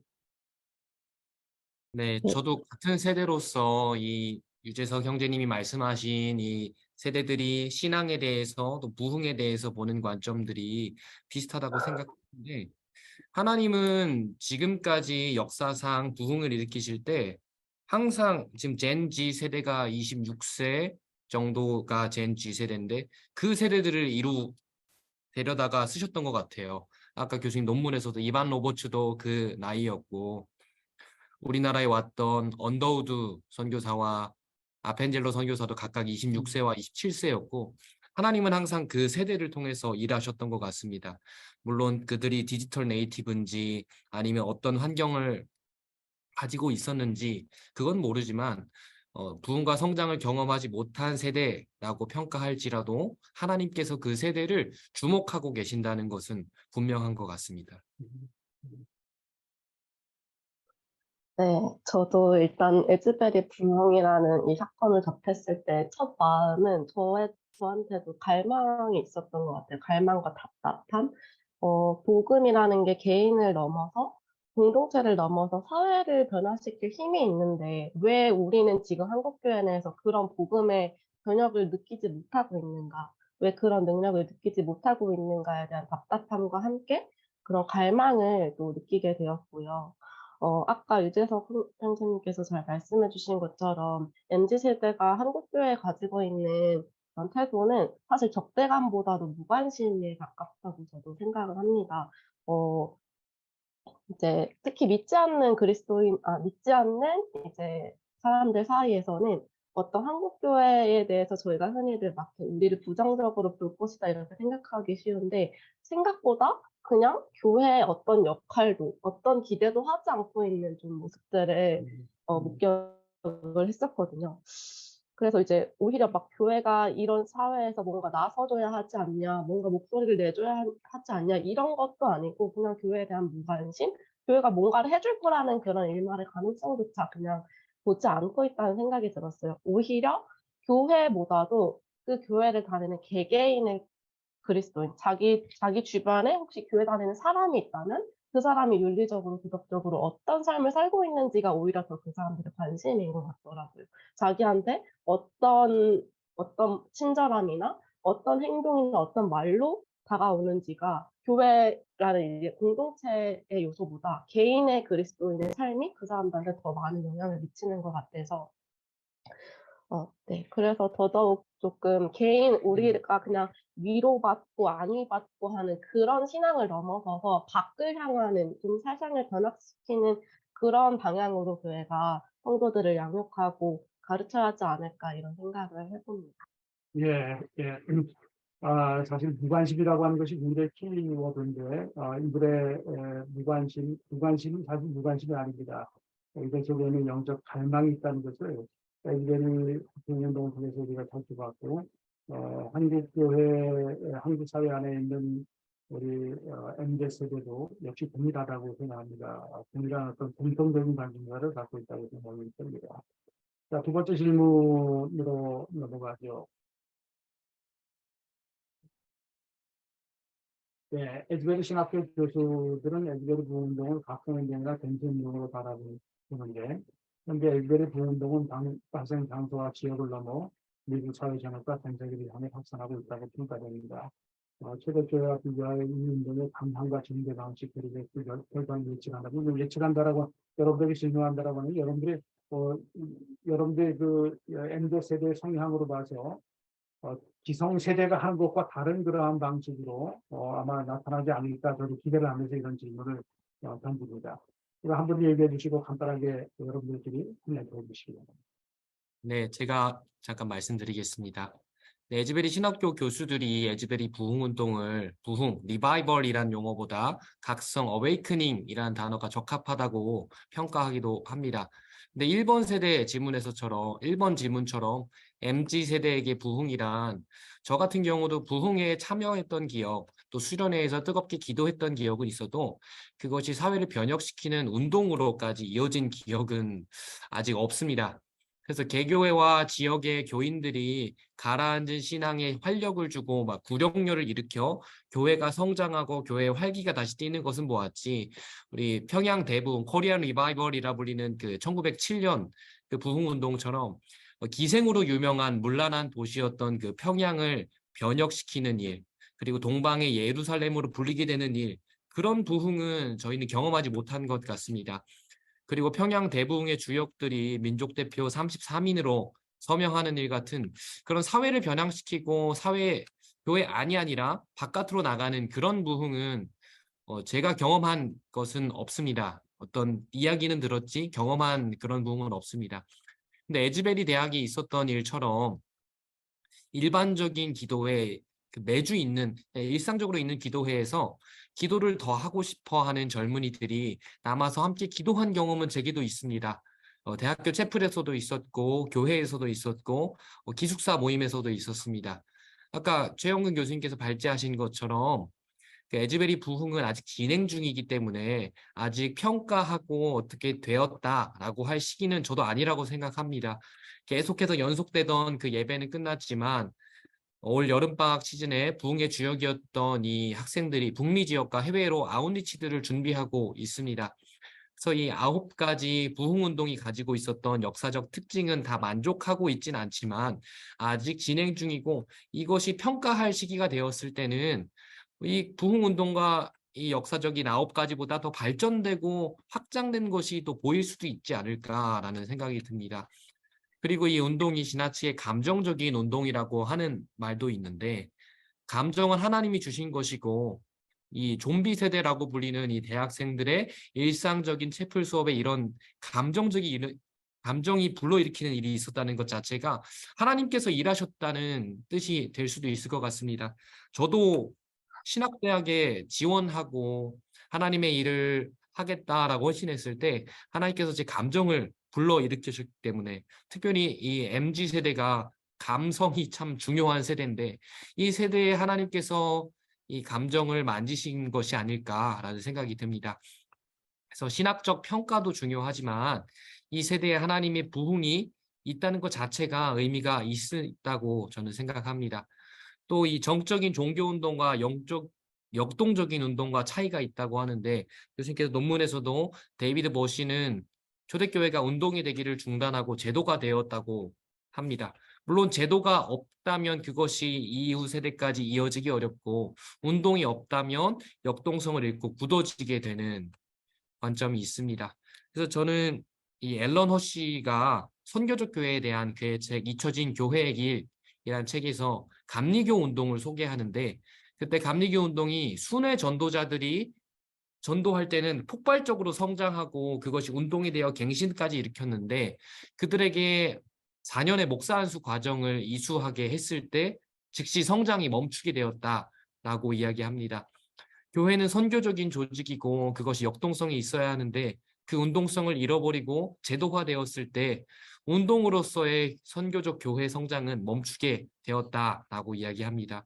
그것처럼 만약 에즈베리 부흥운동이 하나의 교단이 되고 조직이 되고 그것을 기억하여 에즈베리 부흥 몇 주년 이렇게 기념 사업들만 한다면 그 에즈베리 부흥운동이 가지고 있었던 학생들이 일으킨 그 운동성은 사라지고 그저 2023년 2월에 그 텍사스 윌모어에 있던 지역에 있었던 한 사건이다. 의미 있었고 그때 참 뜨거웠다라는 사건으로만 기억될 것 같습니다. 그러나 제가 이 부흥운동에서 기대할 것은 에즈베리 부흥운동의 주체가 젊은이들이었다는 것이 저는 기대가 됩니다. 청년 세대가 기성 세대와 같은 전문성은 좀 부족할지라도 아직 성장의 가능성이 충만하고 아직 굳어지지 않은 학생들이라면 이 부흥운동이 그들이 이번 여름부터 나아가는 모든 지역에 역동적으로 퍼져나갈 수 있을 것 같습니다. 아까 1번 질문에서 제 의견 얘기할 때 언급했지만 언더우드와 아펜젤러가 각각 26세와 27세에 조선에 입국했습니다. 지금의 MZ세대와 같은 나이입니다. 당시 조선과 미국을 비교해서 생각하면 과연 그들이 감정적 헌신으로만 헌신한 것일까라고 평가할 수 없습니다. 그들이 반드시 하나님의 부르심이 있었고 그들의 평가, 하나님의 일으키심이 있었기 때문에 조선에 올 수 있었을 것 같습니다. 이번 에즈베리 부흥운동도 학생들로 하여금 하나님 나라를 위한 헌신, 그 결단의 운동으로 이어진다면 이 코로나19 이후에 미국 사회와 전 세계가 탈교회화, 탈종교화되고 있는데 이 성령님께서 이것이 팬데믹을 통해서도 하나님께서 일하셨지만 팬데믹 이후에 성령 하나님이 각성과 갱신을 일으키시는 운동이 이 에즈베리 부흥운동이 아니었을까. 그리고 하나님께서 다른 세대가 아닌 MZ세대, 항상 주목하시는 그 젊은 세대를 사용하시기 위해 또 이 세대 MZ세대에게 부흥을 경험하도록 또 만들어 가신 것 같습니다. 그래서 이 운동의 방향은 이제 에즈베리 부흥운동, 그 휴즈 강당 그 지역으로 구심적으로 모였으니 학생들이 이제 소그룹으로 또 팀을 조직하여 원심적으로 온 열방에 퍼져나가기 기대해 보겠습니다. 저는 그렇게 확장될 것을 예상해 봅니다. 예, 감사합니다. 오늘날 우리에게 필요한 것 역사적으로는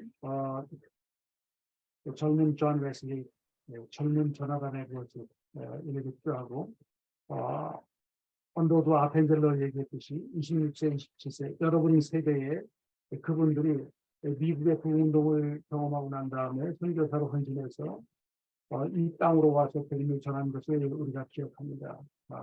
여러분들에게도 뭐 그런 놀라운 일들이 일어나기를 간절히 바라며 온 세대가 합력하여 성령의 기름 부으심을 위해서 기도하는 그런 우리 문화적인 세계가 되어야 되지 않을까 생각합니다. 다른 두 분 간단하게 해주시고 마지막 세 번째 질문 넘어가도록 하겠습니다. 네, 저도 이제 초대교회가 급성장할 수 있었던 이유가 어떤 교회 안이 아니라 세상을 향한 급진적인 사랑의 실천이었다고 봅니다. 그래서 믿지 않는 이들에게 본이 되고 그 답답한 현실 속에서 어떤 희망이 되고 대안을 제시해주는 그런 문화를 형성했기 때문에 초대교회 성장이 가능했다고 보는데요. 그게 저희에게도 마찬가지로 적용되었으면 좋겠어요. 아까 이제 정광희 선교사님께서 잘 말씀해 주신 것처럼 그냥 하나의 해프닝, 그냥 교회끼리 좋고 은혜 받았다 하고 끝나는 우리끼리 좋고 믿는 사람들끼리 좋고 교회끼리 좋고 끝나는 것이 아니라 정말 세상 그 부흥의 유익을 세상으로까지 분출해 나가는 그래서 그런 대항 문화를 형성할 수 있는 그런 움직임으로 나아갔으면 좋겠다는 소망을 가져봅니다. 네, 초대교회와 비교했을 때 저도 공통점과 차이점이 있을 것 같은데, 제가 생각할 때 공통점은 좀 소수자들을 통해서 하나님이 일하신다. 아까 정광희 선교사님께서도 말씀하셨지만, 사실 초대교회도 사회적으로 봤을 때 그 당시 유대인들 혹은 노예들을 중심으로 많은 이제 교회가 성장세를 이루었고, 사실 사회적으로 봤을 때 MZ 세대들이라고 하는 젊은 세대들도 이 자본주의 사회에서는 아직은 굉장히 영향력이 없는 이제 막 사회초년생이거나 대학생들인 어떤 자본력을 행사할 수 없는 그 소수들을 통하여서 하나님이 일하신다라는 방향으로 굉장히 좀 공통점이 있는 것 같고, 또 하나의 공통점은 이제 예원자매님께서 말씀해 주신 것처럼 어떤 아웃소싱이 되는 형식, 어떠한 그것이 교회 안으로 자기 공동체로만 국한된 것이 아니라 이웃을 향해, 초대교회가 이제 이웃을 향해, 외부를 향해 그 사랑을 나눠준 것처럼 이 어떠한 에즈베리 부흥운동도 그 미국 지역이라고 하는 에즈베리 지역이라고 하는 지역에 한정되지 않고 그 열기와 사랑이 조금 아웃소싱 될 수 있는 어떠한 그런 부분들이 좀 비슷한 부분들이 있지 않나라고 생각을 합니다. 예, 연구를 하면서 제가 한 가지 글을 읽은 것이 있는데 에즈베리 유니버시티 부흥운동이 과연 하나님의 공의와 어떤 연관성을 갖고 있는가라고 하는 그 부분입니다. 굉장히 큰 연관성을 갖고 있다고 저는 생각합니다. 왜냐하면 하나님의 창조 세계를 변화시키지 않는다고 한다면 과연 우리가 교회 안에서 우리끼리 드리는 예배가 우리끼리 드리는 공동체가 무슨 의미가 있을까라고 하는 그런 질문을 우리가 던져봐야 될 것이다. 이 한국 사회문화뿐만 아니라 한국 교회와 한국의 젊은이들 중에서 열방이 변화되는 그러한 날들이 우리에게 다가오기를 간절히 바랍니다. 세 번째 질문으로 넘어갑니다. 성령의 기름 부으심을 인간의 생각으로 예측할 수 없지만 한국교회 부흥운동의 가능성과 인정한다면 어떤 세대와 어떤 시공이 다르지 않을 것이라고 봅니까? 또한 한국 MZ세대 그리스도인들이 4차 로잔대회를 준비하는 과정, 로잔대회와 로잔대회 이후의 전 과정에서 소망하는 것은 무엇입니까? 네, 제가 먼저 답변을 드리겠습니다. 일단 저희 MZ세대 같은 경우는 교회 안에 젊은이들도 마찬가지고 또 이제 저는 경신대 신대원을 다니고 있는데 신학교 안에 있는 젊은이들도 마찬가지고 전반적으로 교회에 대한 회의주의가 많이 퍼져 있습니다. 그래서 어른 세대에 대한 실망스러운 그런 부분들 때문에 많이 회의주의에 물들어 있는데 미국도 크게 다르지 않다고 들었습니다. 그런 기성세대에 대한 불만과 여러 가지 회의적인 감정들이 있었는데 그럼에도 불구하고 이 미국의 MZ세대, 특히 지성의 요람이라고 할 수 있는 대학교에서 이런 부흥이 발생한 것이 굉장히 인상적으로 다가왔고요. 교회도 아니고 신학교도 아니고 이제 지성의 요람이 대학교에서 발생했다는 것 자체가 이런 젊은이들의 어떤 갈망을 보여주는 것이 아닌가라는 생각이 들었습니다. 그래서 만약에 한국에서도 이런 부흥이 일어난다면 이런 의에 줄이고 정말 목마른 세대 가운데서 부흥이 일어나지 않을까라는 생각을 해봅니다. 아까도 말씀드렸던 것처럼 에즈베리 부흥을 접하면서 제 안에서도 그런 갈망이 일어난다고 말씀을 드렸죠. 그런 개인을 넘어서 교회를 넘어서 세상을 변화시키는 그런 복음의 능력이 있는데 왜 그걸 경험하지 못하고 있을까? 그 번역적인 기능을 나도 누리고 싶다. 우리도 보기 원한다. 이런 갈망이 있는 세대들에게. 그래서 만약 한국교회에서 부흥이 일어난다면 그런 갈망, 복음의 그 번역적인 기능을 보기를 원하는, 정말 현실을 바꾸는, 세상을 바꾸는 그런 복음의 능력을 보기 원하는, 그런 갈망하는 사람들 사이에서, 좀 마음이 가난한 그런 사람들 사이에서 부흥이 일어날 가능성을 좀 생각해 봅니다. 그래서 교회를 넘어서 온 세상을 향한 그 하나님의 일하심을 보기 원하는 사람들 사이에서 개인의 안위와 개인의 행복으로 복음을 대하는 사람들이 아닌 더 넓은 관점을 가진 사람들 사이에서 부흥이 일어날 가능성을 보게 되고요. 또 로잔 운동이 바라는 점이라고 하면 이제 로잔 운동이 복음 전도와 사회 참여의 건강한 균형을 지향하고 있지 않습니까? 그래서 교회 안에 있는 생명을 살찌우고 풍성하게 하는 것도 너무 중요하지만 아예 생명조차 없는, 아예 생명조차 알지 못하는 교회 밖의 사람들에게 그 복음이 퍼져나가는데 그 방식이 사회 참여의 방식으로, 그래서 언행일치의 방식으로 함께 나타났으면 좋겠어요. 그래서 정말 이 시대에 복음이 하나의 대안이 되었으면 좋겠다는 생각을 합니다. 지금 시대가 정말 개인의 스트레스를 넘어서 그게 이제 정말 구조적으로 자리 잡아서 좌절과 어떤 희망을 찾기 어려운 젊은이들 사이에서 좀 체념하고 그런 좌절을 겪고 있는 시대인데 돌파구가 없어 보일 것 같아요. 그런 복음을 믿지 않는 사람들에게는 정말 이 세대의 현상만 본다면 돌파구가 없어 보일 것 같은 이 세대에 교회가 어떤 세상의 대안이 되어줬으면 좋겠습니다. 젊은이들에게 희망을 제시하는 그런 대안 문화를 만들어 나가는 교회가 되었으면 좋겠습니다. 그래서 이런 로잔 운동을 통해서, 로잔 운동에서는 영향력을 통해서 부흥의 여파, 그 복음의 여파가 교회의 경계를 넘어서 세상을 향하는, 그래서 선한 영향력을 미치고 대안을 제시하는 문화, 그리고 문화를 번역하는 그런 일까지 일어나기를 간절히 소망합니다. 예. 감사드립니다. 로잔 운동이 젊은이들의 영적인 활력을 회복하는 데 굉장히 큰 주안점을 두고 있고, 그래서 한국로잔위원회에서도 와일드라든가 19개 신학교를 중심으로 로잔 동아리를 활성화해 나가고 있습니다. 자, 우리 두 분 간단하게 말씀해 주시고, 우리 그룹 토의로 한 20분 정도 들어가고 합심 기도하고 이제 우리가 마무리하겠는데요. 두 분 세 번째 질문에 대해서 간단하게 코멘트 해 주시죠. 네, 그 MZ 세대가 저희 기성세대에게 가장 실망하는 부분 중에 하나가 기성세대가 가지고 있는 좋은 것도 많고 하는데 그들의 말을 신뢰할 수 없을 때 가장 실망합니다.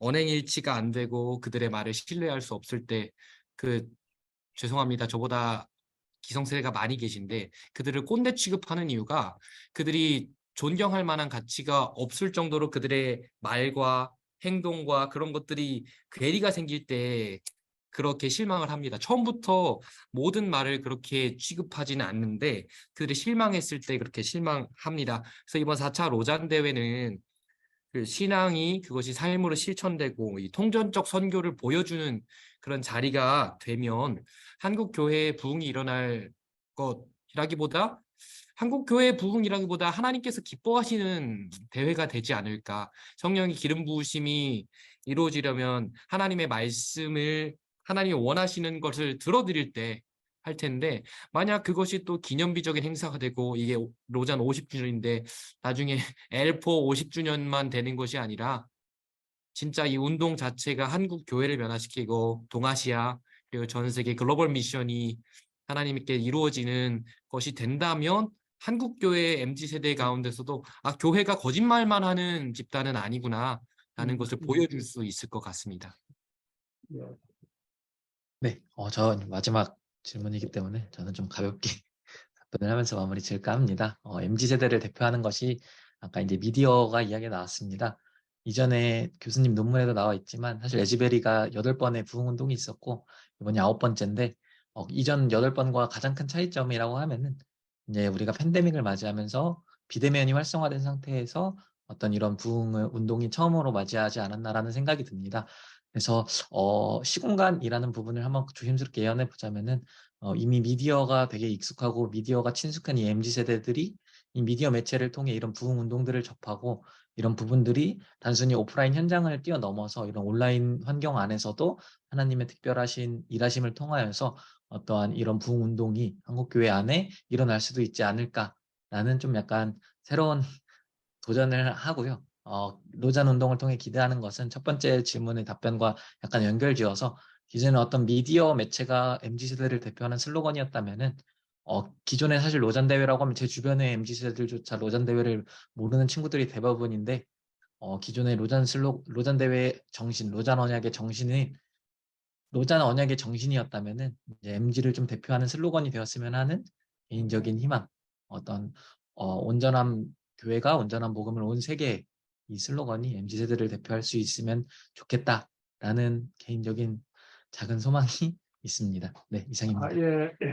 예, 감사합니다. 세 분 너무 좋은 이야기를 해주셨고 우리대로 큰 도전이 되고 한국 로잔위원회가 나아갈 방향에 대해서도 좋은 제안이 될 것 같습니다. 그리고 또 4차 로잔 대회를 위해서도 우리가 젊은이들의 목소리에 귀를 기울이고 함께 세대가 연합하여 기도하며 나갈 수 있는 그런 귀한 계기가 되기를 굉장히 바라는 마음입니다. 우리 세 분에게 좀 박수를 한번 보내드리겠습니다.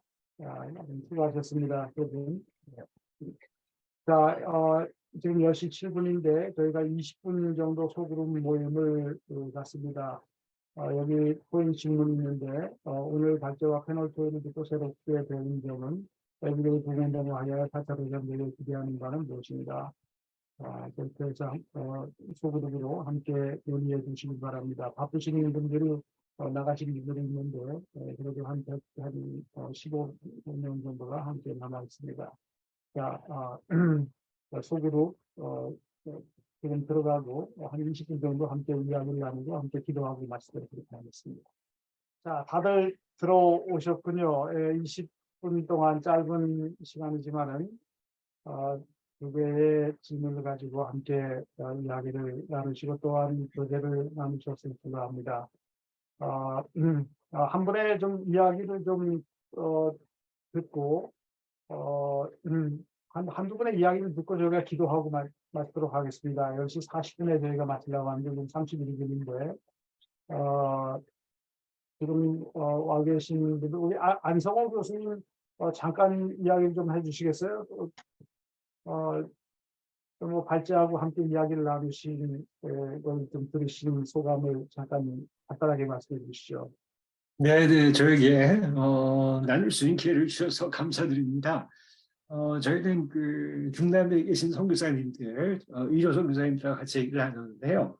본인 이제 소개를 많이 하셨고, 개인적으로 이제 제가 짧게 나누면은, 저는 이제 고등대학에서 학부 대학생들을 대상으로 강의를 하고 있기 때문에 MZ 세대는 뭐 제 삶입니다. 그래서 어떻게 하면은 그들의 마음을 이해하고 또 그들의 니드를 채우고 또 제가 강의를 할 때 MZ세들이 가장 잘 이해하고 공감대가 형성될 수 있는 강의를 할 것인가 늘 고민하고 늘 연구하고 늘 그렇게 노력을 하고 있습니다. 그래서 오늘 나누신 얘기가 저에게 너무나 효과적인 것 같습니다. 네, 여기까지만 네. 나누겠습니다. 예.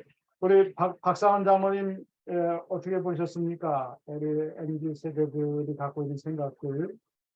네, 교수님의 강의도 너무 좋았지만 또 젊은 세 분의 패널리스트들이 함께 토의하는 것을 지켜보면서 야, 이 희망이 있다. 저희는 이 세대 그러면 늘 부정적인 생각과 미래에 대한 참 그 염려들로 차 있었는데 오늘 그 세 분의 모습은 저희들보다 훨씬 더 뛰어난 그런 정말 영적인 안목과 관점을 가지고 있고 또 에즈베리 부흥운동 같은 이런 소중한 운동을 정말 이어나가려는 그 열정이 있으신 거를 보면서 내년에 로잔 대회가 더 기대가 되고 또 정말 작은 조그만 도시에서 일어난 정말 별거 아닌 에피소드 같지만 이제는 이것이 전 세계적으로 아주 빠르게 확산될 수 있는 그런 SNS와 그 미디어를 가지고 있는 시대를 우리가 살면서 오늘 하나님께서 역사하시면 정말 엄청난 부흥의 역사로 이어질 수 있을 것이다라는 생각을 하게 되면서 그렇지만 또 그 경고해 주신 말씀처럼 그냥 4차 로잔 대회가 한국에서 성공적으로 개최되었다. 그 다음은 5차 대회다. 뭐 이러면서 그냥 역사에 그냥 하나의 대회처럼 지나가 버려서는 안 된다는 그런 경각심을 다시금 가지면서 어떻게든지 에즈베리의 부흥운동을 우리의 것으로 받아들여서 정말 내년에 로잔 대회를 통해서 폭발적으로 부흥운동이 전 세계로 퍼져나갈 것을 기대하면서 로잔을 준비해야 되겠다 이런 마음입니다. 감사합니다. 예. 한 분만 더 듣도록 하겠습니다. 우리 다마니 목사님 지금도 제 지는 아니지만은 언더우드 선교회 우리 또 중화권 선교를 위해서 굉장히 애쓰시고 계시는데 우리 YLGN인데 꼭 이제 밑에 세대라고도 볼 수가 있겠죠. 같은 세대인가요? 다마니 목사님 잠깐 소감을 얘기해 주시죠. 네, 안녕하세요. 저는 M세대 제일 앞에 있는 사람 중에 하나인데 G세대는 저희랑 끼고 싶지 않는 것 같더라고요, 보니까. 네. 그때 이제 후배들도 이제 나누는 걸 보면서 저도 사실 이제 안성호 교수님과 같이 저는 대학교 앞에서 카페를 하고 있어서 항상 20대 청년들만 계속 만나고 있거든요. 근데 어떤 제가 신학교 때 생각했을 때 이제 굉장히 회의적으로 한국 교회를 바라봤던 그 모습, 그리고 그러나 그 가운데서 여전히 희망이 있고 그걸 기대하는 그 모습들도 동일하게 같이 있으면서 이 부흥을 경험해 보지 못한, 저는 2001년에 예수를 믿었기 때문에 밀레니얼 이제 신앙인인데, 근데 그런 어떤 기대, 그리고 부흥 경험하지 못했지만 이런 어떤 사건을 통해서 이것이 과연 사회적 변혁으로 일어날지 안 일어날지는 전혀 상관없이 이런 사건 자체가 성령께서 역사하신 것이 우리에게도 일어났으면 좋겠다라는 어떤 그런 기대가 같이 있었던 것 같습니다. 저희 조회에서도 그런 대화를 좀 나눴고요. 네. 그렇습니다. 우리 중국과 대만에서 사역하시고 또 에즈베리에서 하기를 바라신 우리 노성천 박사님 잠깐 이야기해 주시겠습니까? 네, 안녕하세요. 반갑습니다. 에즈베리 우리 오늘 최영근 박사님, 총무님 발표를 잘 들었습니다. 부흥은 하나님이 하시는 일이죠. 근데 이제 그 부흥이 하나님이 하시는 일을 신학화 작업을 하는 것은 굉장히 중요한 일인 것 같습니다. 그래서 그 신학화 작업을 통해서 그 부흥이 올바른 방향으로 갈 수 있도록 잘 격려하고 그걸 분석하고 해석하는 것이 중요한 작업인데, 오늘 그 작업을 우리 최영근 총무님께서 잘해 주셔서 너무 감사를 드리고, 또 MZ세대들이 뜨거운 반응과 또 약간 차가운 반응도 들은 것 같아요. 근데 저는 그 차가운 반응을 잘 들어야 되지 않을까. 사실은 어떻게 보면 그게 진짜 반응일 수 있거든요. 근데 그 차가운 반응과 무관심으로 죽어 있다고 하는 것에 되게 마음이 아프면서 또 그 죽음 가운데 있는 사람들을 부활시킬 수 있는 것이 하나님이시니까 그 세대들의 차가운 반응을 잘 듣고 반응을 해야 진정한 연결이 되지 않을까. 그리고 지금 로잔 운동을 통해서 그런 작업을 하고 계시는데 한국 로잔 위원회가 이 일을 한국 교회의 갱신을 위해서 수고해 주시는 걸 감사하게 생각하고 계속 응원하는 마음으로 함께 참여하도록 하겠습니다. 감사합니다. 마지막으로 선교 한국을 오랫동안 이끄셨던 이대행 선사님 오늘 참여하시고 함께 듣고 대화 나누신 시간을 주셨습니다.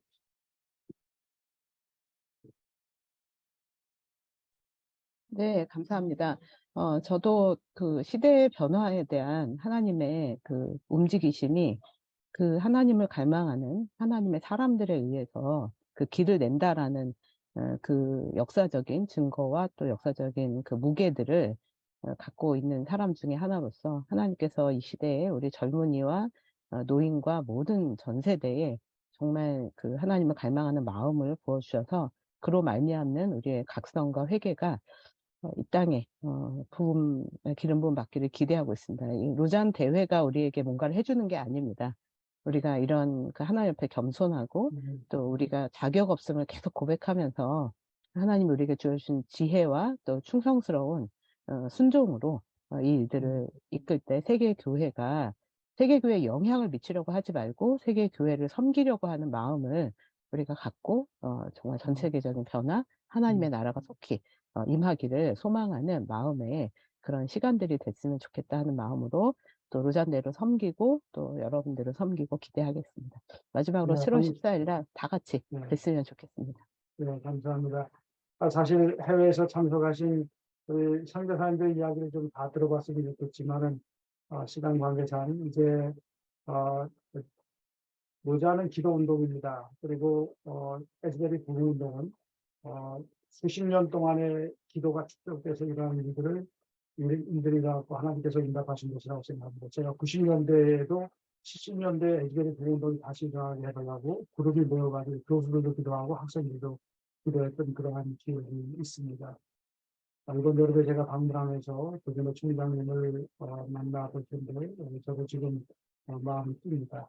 현장에 다시 한번 가보면서 기도의 의지가 쉽지 않았을 때라고 생각합니다. 이 시간에는 4차 로잔 대회를 위해서 한국교회를 위해서 그리고 하나님의 성령의 기름 부으심이 우리 가운데 임하기를 간절히 함께 기도하겠습니다. 정광희 성교사님께서 합심 기도 인도해 주시고 마무리 기도로는 우리 이집트에서 오셨는 송명근 바오선교회 선교사님을 기도해 주시겠습니다. 네, 이 시간 함께 기도하겠습니다. 에즈베리 부흥 운동은 다른 것으로 촉발된 것이 아니라 기도를 더 하고자 했던 학생들이 기도를 더 해보겠습니다 하고 하나님께서 그 마음에 반응하셔서 하나님께서 주신 운동입니다. 이 시간 첫 번째 기도 제목 놓고 함께 기도하겠습니다. 에즈베리 부흥에서와 같이 하나님을 갈망하는 마음을 우리 모두에게 부어주셔서 우리 삶과 사역에 부흥이 일어나게 하여 주시옵소서. 이 기도 제목 가지고 함께 통성으로 기도하겠습니다. 우리 음소거를 해제하시고 소리내서 함께 기도하시겠습니다. 하나님 아버지, 하나님 갈망하는 마음이 부어주시옵소서. 하나님 아버지 하나님께서 진행하여 갈망하는 마음 우리 마음 가운데 하나님을 하나님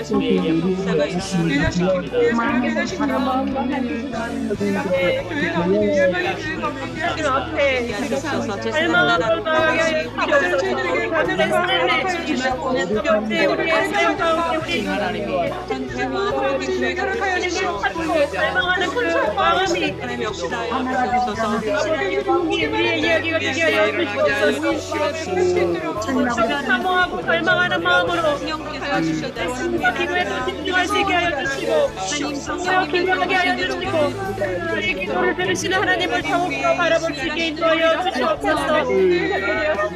하나님을 진정하며 나아가는 우리의 성령이 되게 하여 주시옵소서.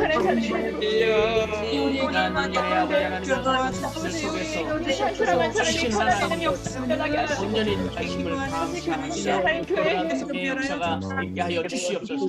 진행하실 아버지 하나님이여, 한국 교회의 MZ 세대가 부흥 운동의 주축이 되어 에즈베리와 같은 부흥이 한국 교회에도 일어나게 하여 주시옵소서.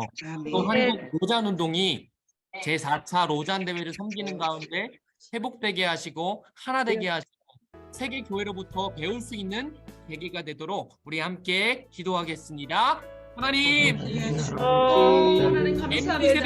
우리 아버지 하나님 세대를 위해서 기도하실 분들을 한국에 드러나게 하여 주시옵소서. 세대를 여기까지 태워주셔서 가장 이 땅의 청년들을 성으로 이 분위기에 주축이 되어서 우리 한 교회에도 일어나게 하여 주시고 아버지 성으로 대회를 섬기는 과정에 우리가 회복되게 하시게 하여 주시고 향해 나갈 수 있는 교회가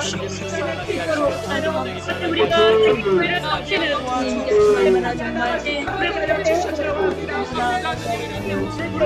우리에게 일어나게 하여 주시고 화매가 일어나게 하여 주시고 모습을 잃어버렸던 것에 대해서 어떻게 운동으로 나가게 하여 주시옵소서. 회복될 수 있게 하시옵소서. 그래서 우리끼리 하나님을 믿고 우리가 잘 되는 것을 그랬다면 이때 잃어버렸던 것을 우리의 오직 우리는 수없이 지속적으로 일어나는 그리스도의 적은 삶을 시대합니다. 아버지 사랑으로 함께 하여 주시고 사원원에서 우리 사회가 없이 그런 것들을 행하고 인도하여 주시옵소서. 사용하여 주시옵소서. 아버지 로잔대에 숨기는 가운데 우리가 변화되게 하시고 되게 하여 주시옵소서. 교회로 계기가 되게 도와주시옵소서. 떠나는 일을 허락하여 주시옵소서. 청년 세대의 붕이 일어나게 하여 세 주시옵소서. 번째 기도 제목입니다. 제4차 로잔 대회가 복음주의 세계 운동의 새로운 방향을 제시하는 대회가 되도록 하게 해주시고 모든 준비 과정을 주님께서 친히 주관해 주셔서 모든 필요를 채워 주시옵소서. 특별히 대회 참가자 5,000명의 선정 과정과 대회 프로그램을 위한 강사 선정, 대회 준비를 위한 물적, 인적 확보, 국제 로잔 준비팀과 한국 준비팀의 원활한 소통과 협력 등이 지금 필요합니다. 이 4차 로잔 대회가 복음주의 선교 운동의 새로운 변화와 방향을 제시하게 하여 주시옵소서. 4차 로잔 대회와 함께 기도하겠습니다. 아버지, 새로운 변화의 방향을 제시하는 대회가 되게 하여 주님께 올려드립니다. 아버지 모든 실패 과정이라 가운데 함께하여 주시옵소서. 또 하나의 대회가 아니라 아버지 정말 하나님께 영광이 되고 새해 아버지 기쁨이 되는 물질적인 자원의 구원의 역사를 향을 주님이 불러주시는 그런 대회가 될 수 있도록 역사하여 주시옵소서. 오늘 아버지 기독교 지도자들 5,000명을 선정하는 과정을 주관하여 주시옵소서. 진행되는 과정에 있습니다. 합당한 강사를 세워지게 하여 주시고 우리를 위한 인적인 자원들은 하나님의 아버지로서 되게 하여 주시옵시고 우리들 마음속에 주님의 안에 소통이 있게 하여 주시고 협의가 있게 하여 주시고 하나 되게 하여 주시고 한 영으로 하나님의 귀한 하나님 정말 하나님이 하여 주시옵소서. 하나님 아버지 모든 어둠의 방해들이 분열들이 끊어지게 하여 주시고 안에서 하나됨으로 하나님 도와주시옵소서. 이 교회가 협력할 수 있도록 하나 되게 하여 주시고 통으로 이 일을 도와주시옵소서. 이를 공장이 될 수 있도록 주님께서 주님의 자비를 기대합니다. 우리가 합심하여 기도한 대로 하나님께서 한국교회 새로운 부흥의 불길을 일으켜주시기를 간절히 바라는 마음입니다. 그리고 4차 로잔 대회가 한국교회를 새롭게 변화시키고 경신되는 그러한 분야의 실마리가 되기 위해서 우리가 함께 지속적으로 기도해 주시기 바랍니다. 이 시간에는 마무리 기도로 이 교회에서 활동하고 계시는 바울전교회 송명근 목사님 기도해 주시겠습니다. 할렐루야. 주님 감사합니다. 주께서 아버지 하나님이여 이 세계를 움직이고 계시고 하나님께서 친히 살아계심을 증거해 주심을 인하여 감사합니다. 특별히 아멘. 오늘 아버지 하나님 우리 최영균 교수님의 발제를 통해서 에즈베리 대학교 부흥운동에 대해서 선교학적 함의를 저희들이 아버지 하나님이여 들었습니다. 아버지 하나님이여 이 대회를 아버지 하나님이여 이 부흥운동이 결국은 아버지 하나님이여 살아계신 하나님을 전 세계에 이제 보여주신 부흥운동이라고 믿습니다. 아버지 하나님의 이 부흥운동의 후속으로 이제 젊은이들이 아버지 하나님의 전 세계로 이제 여름 방학을 이용해서 나아가게 하시고 그곳에서 부흥운동을 계속 일으키게 하시고 영향력을 주게 하시고 전 세계 교회가 하나님의 역사를 위하여 살아계신 하나님을 향하여 나아가도록 이제 기도운동이 일어나게 하시고 부흥운동이 계속적으로 일어나게 해 주시옵소서. 하나님 아버지 암흑의 세대를 저희들이 최근에 이제 경험해 오고 있는 가운데 아버지 하나님이여 소망의 불꽃을 주님께서 허락해 주심을 감사합니다. 아버지 하나님 가장 어두울 때 아버지 하나님 불빛이 가장 밝게 빛나듯이 아버지 하나님이여 그러한 소망이 없고 이제 절망 가운데 있던 이제 세계 교회에 이 에즈베리 부흥운동을 통해서 소망을 보게 하심을 감사합니다. 아버지 하나님 또한 이 소망이 내년에 있을 이제 4차 로잔 대회를 위한 아버지 하나님 또한 부흥으로 이어질 것을 확신합니다. 하나님 아버지 주께서 역사해 주셔서 이 일을 위해서 수고하시는 모든 분들 아버지 하나님이여 이 일을 위하여 아버지 하나님이여 기도하는 또 기도의 종들을 계속 붙여주셔서 하나님 아버지 앞에서 이 일을 잘 준비하는 모든 세계교회가 되게 하시고 특별히 한국교회가 될 수 있도록 로잔 대회를 준비하는 모든 대회 진행자들이 될 수 있도록 주님 축복해 주시옵소서. 오늘 이렇게 주님께서 우리들 가운데 소망을 주심을 감사합니다. 살아계신 하나님을 보여주심을 감사합니다. 주님 역사해 주심을 감사합니다. 예수님 이름으로 기도드립니다. 아멘. 아멘. 예, 이것으로 2023년도 제2차 한국로잔연의 선교적 대화를 마치겠습니다. 수고해 주신 모든 분들에게 감사를 드리고 참가해 주신 모든 분들에게 감사를 드립니다. 9월 2일 날 저희가 오프라인으로 뵙도록 하겠습니다. 여러분들 감사합니다. 네. 감사합니다. 네, 감사합니다. 수고하셨습니다. 예.